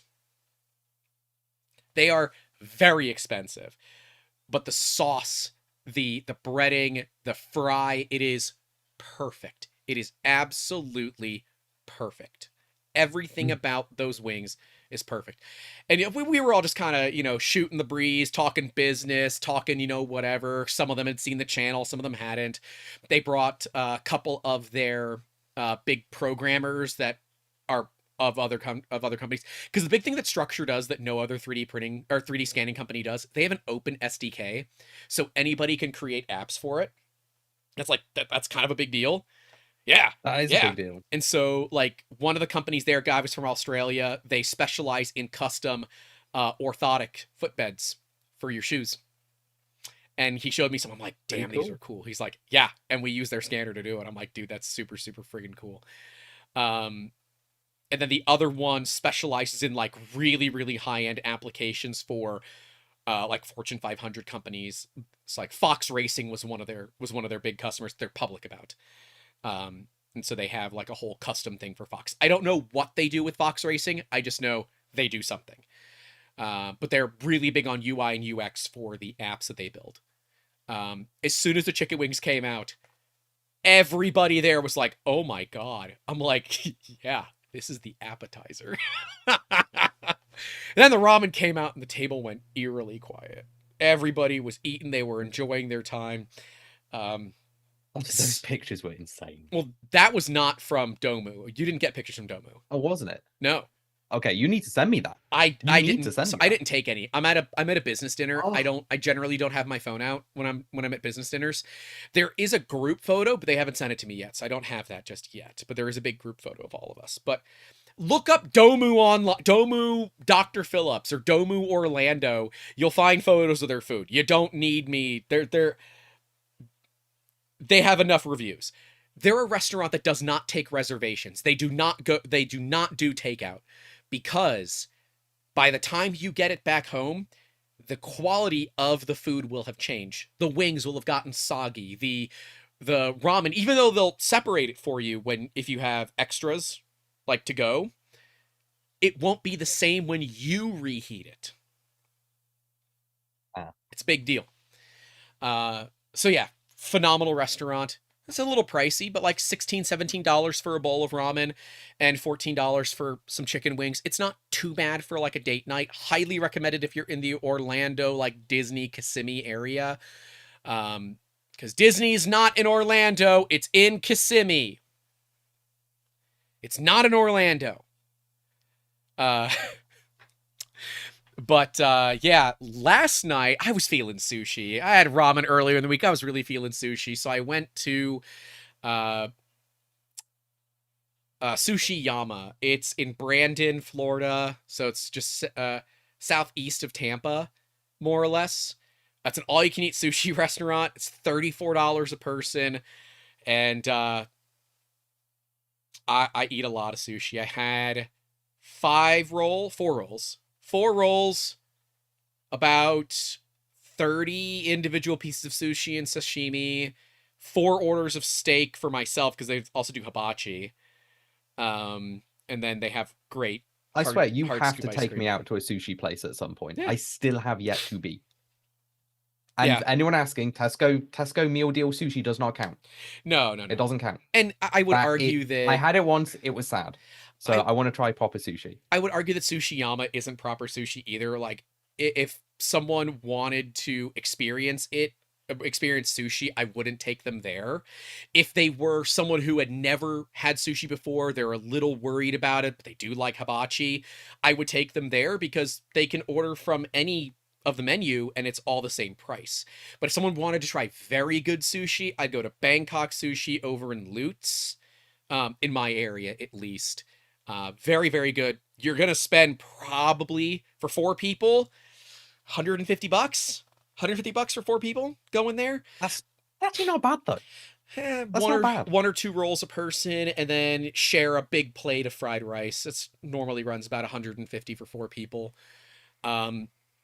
But yeah, the Sushi Yama's great. Actually, I've met Tony D from the Discord. His family was in town. They were going to all the theme parks in Florida, so Disney, Busch Gardens.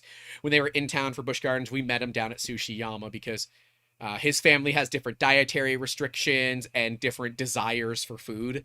And so it was perfect. So yeah, worked out really well. Worked out really, really well. But yeah, that was my fun food for the week. I normally don't have all that fun food stuff, but I had 2 fun food things this week. So. Oh, you know what? I actually do have, just because I really want to show it off. I have a steak side. I need to turn the blur off. I do this every time. You do. Blur off. So I've been really trying to perfect my steaks. So come on, focus. That looks pretty good. That looks amazing. And I turned it into probably the most bougie sandwich that I've ever done. Yeah, that was my dinner last night. That was proper good. It was a sourdough baguette with glass fries, so like triple fried fries, so they're really crispy. Of course. And I made a red wine roux sauce. I don't know what you call it. It was just amazing. And nice. Oh yeah, it was huge. It was like a 12 to 15-inch long baguette. Yeah, and yes, I do have a sous vide. I was gonna say Steve Knobs here with the sous vide. That's how I used to do them all the time. This is the first time I haven't used the sous vide, and I think it was all right. I would still personally sous vide. So I sous vide with a little bit of butter and MSG in the butter. So as it's sous viding, the MSG permeates through the meat. And that has been the best thing that I have ever made. When I had my sous vide steak with MSG just throughout it, I actually cried. I'm not even kidding. Just that tear went down and I was so happy. MSG is good. Yeah. Heather Schultz says, you rich 3D printing guys and your fancy food. I have the receipt. I am from not that fancy meal. food. I buy discount food only. Grant's the fancy food guy. No, I'm not. Here's my receipt from that night. It'll focus eventually. That's an entire month's worth of food for me. It didn't focus. It was $73 for 2 people. Amber got a drink, I think. Maybe? I don't know. But yeah, I always like to take a picture of the sushi receipts because they give you a full itemized receipt, and it's always fun to see uh how big that is. But yeah, like look, it's an all you can eat restaurant, right? It's not all you should eat, it's all you can eat. And I'm sorry, but I'm here to lower profit margins. You don't get a body like mine by being picky about food. I like food, and I don't go out very often. Thankfully, Structure took us out to dinner in Domuk. Otherwise, I would not have gone to sushi yesterday. But I haven't gone out to like a nice meal in 4 months, probably. So that was my one nice meal. So otherwise, man, you know what I did earlier that day? I went to Costco and I got my emotional support rotisserie chicken because that's my meals for the rest of the week. Okay? Like that's Every time you say that, I want to go get a rotisserie chicken. I'm dude, not even I'm kidding. telling you. The rotisserie chicken Every time I is go, they're king. empty. They're always sold out. Oh, because you have to go to like a Tesco or something like that? Yeah, Tesco or Asda, they normally have them cooking there, but they're always sold out. They're very popular. How Like much are they? $5 to Yeah, $8. yeah. Five US dollars. Dreams Void says emotional support Costco pizza. Hell yeah, I'm all for that too. I love Costco pizza. That's really it. Let's give away a couple of rolls of filament, and then let's send these people over to go hang out with Mr. Steve Builds. You got to get the hot dog when you're at Costco too. You got to get that glizzy. But yeah, sincerely, thank you all for hanging out with us. Again, make sure to stay till after the goodbyes for the filament giveaway. You must be present to win. But yeah, this is part of the business series that we're doing here on the show. We will be doing more business topics like this. So if you do like these, please let us know in the chat, in the comments, and what other subjects that you want us to cover in the show. Remember, none of this is financial advice. We are not lawyers. It's not legal advice either. Be stupid on your own time. But stay safe out there. Go get checked for any heart conditions. Don't forget to call your loved ones. And as always, keep making awesome. Stay safe out there. Oh, yeah. See ya. Yeah. Okay, pausing and stopping the recordings. And now, because YouTube chat is broken on Chrome right now, I now have to use multiple windows to do this. Piss me off. It's terrible. It's terrible. All right, let's pull the names from today. The last person to enter was Gilbert Nar, and I like it. He put his name as Gilbert Nar, some random number, because that's what YouTube is doing these days. That is hilarious. Danny, learn how to do math. That's all I'm saying. Unless you were deliberately trying to be cheeky, learn how to do math, my good sir. So let's do that. And let's shuffle quite a few times. Yeah, the names do keep changing. It is kind of crazy. Oh, I'm glad you all enjoyed the show. I'm glad you all enjoyed the show.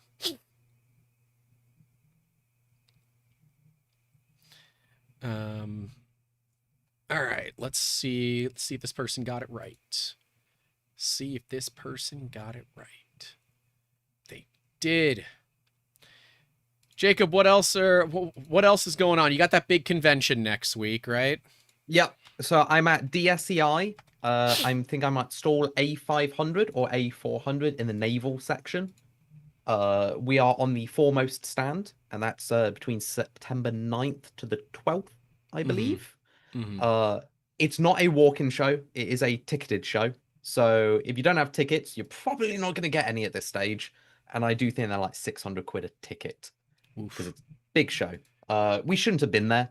We got very lucky. Some lovely guys saw what we were doing. There's a lot of synergy between us. We're probably actually going to work with them in the future because they make shock-proof cases. So there's a lot of synergy between let's make a printer that can go in the back of a truck and still work. Because our machines have already been tested up to 9 Gs while printing obviously the quality drops a bit. But it wasn't designed to do 9Gs. It was designed to do 3Gs. uh, so yeah, we're going to be there at the show. I've never done it before. I've never done a defense show, and that's pretty much it. That's cool. That's cool. I don't have too much going on in terms of shows this week, but who knows? It'll probably turn out to be a fun one. Yeah. But it's going to be good. I'm going to be dead on my feet. Like, I'm probably not going to be messaging people for an entire week. I will be here next Sunday, so everyone can look forward to my very tired face, because it will be 5 to 6 days of standing at a trade show, not eating properly, Yep. surviving on 1,000-calorie hot chocolates, which is what happens. Yeah, So. that checks out. Well, cool. All. Let me make sure that we send you over to go hang out with Mr. Steve Builds, and then yeah, where the heck? Oh, it's in a different spot now. That's so weird. YouTube, why you change things? Okay, I was gonna say I think Steve is working on a box turtle enclosure kit, which he is. So we'll go send you all to go hang out with him. That's really it, y'all. If you are a part of the Discord and you want to come hang out with us, or if you want to join the Discord, it is available at the $10 tier and higher. And we'll be hanging out there as soon as this stream is over. So if you want to come hang out with the after the show, get to come chat with us at least until we decide that we're way too damn hungry and go and make some food. We'll see you over in the Discord. But go hang out with Mr. Steve Builds. Let him know that we're raiding in. We'll see you all later. Thanks for your support. Take care. Toodaloo,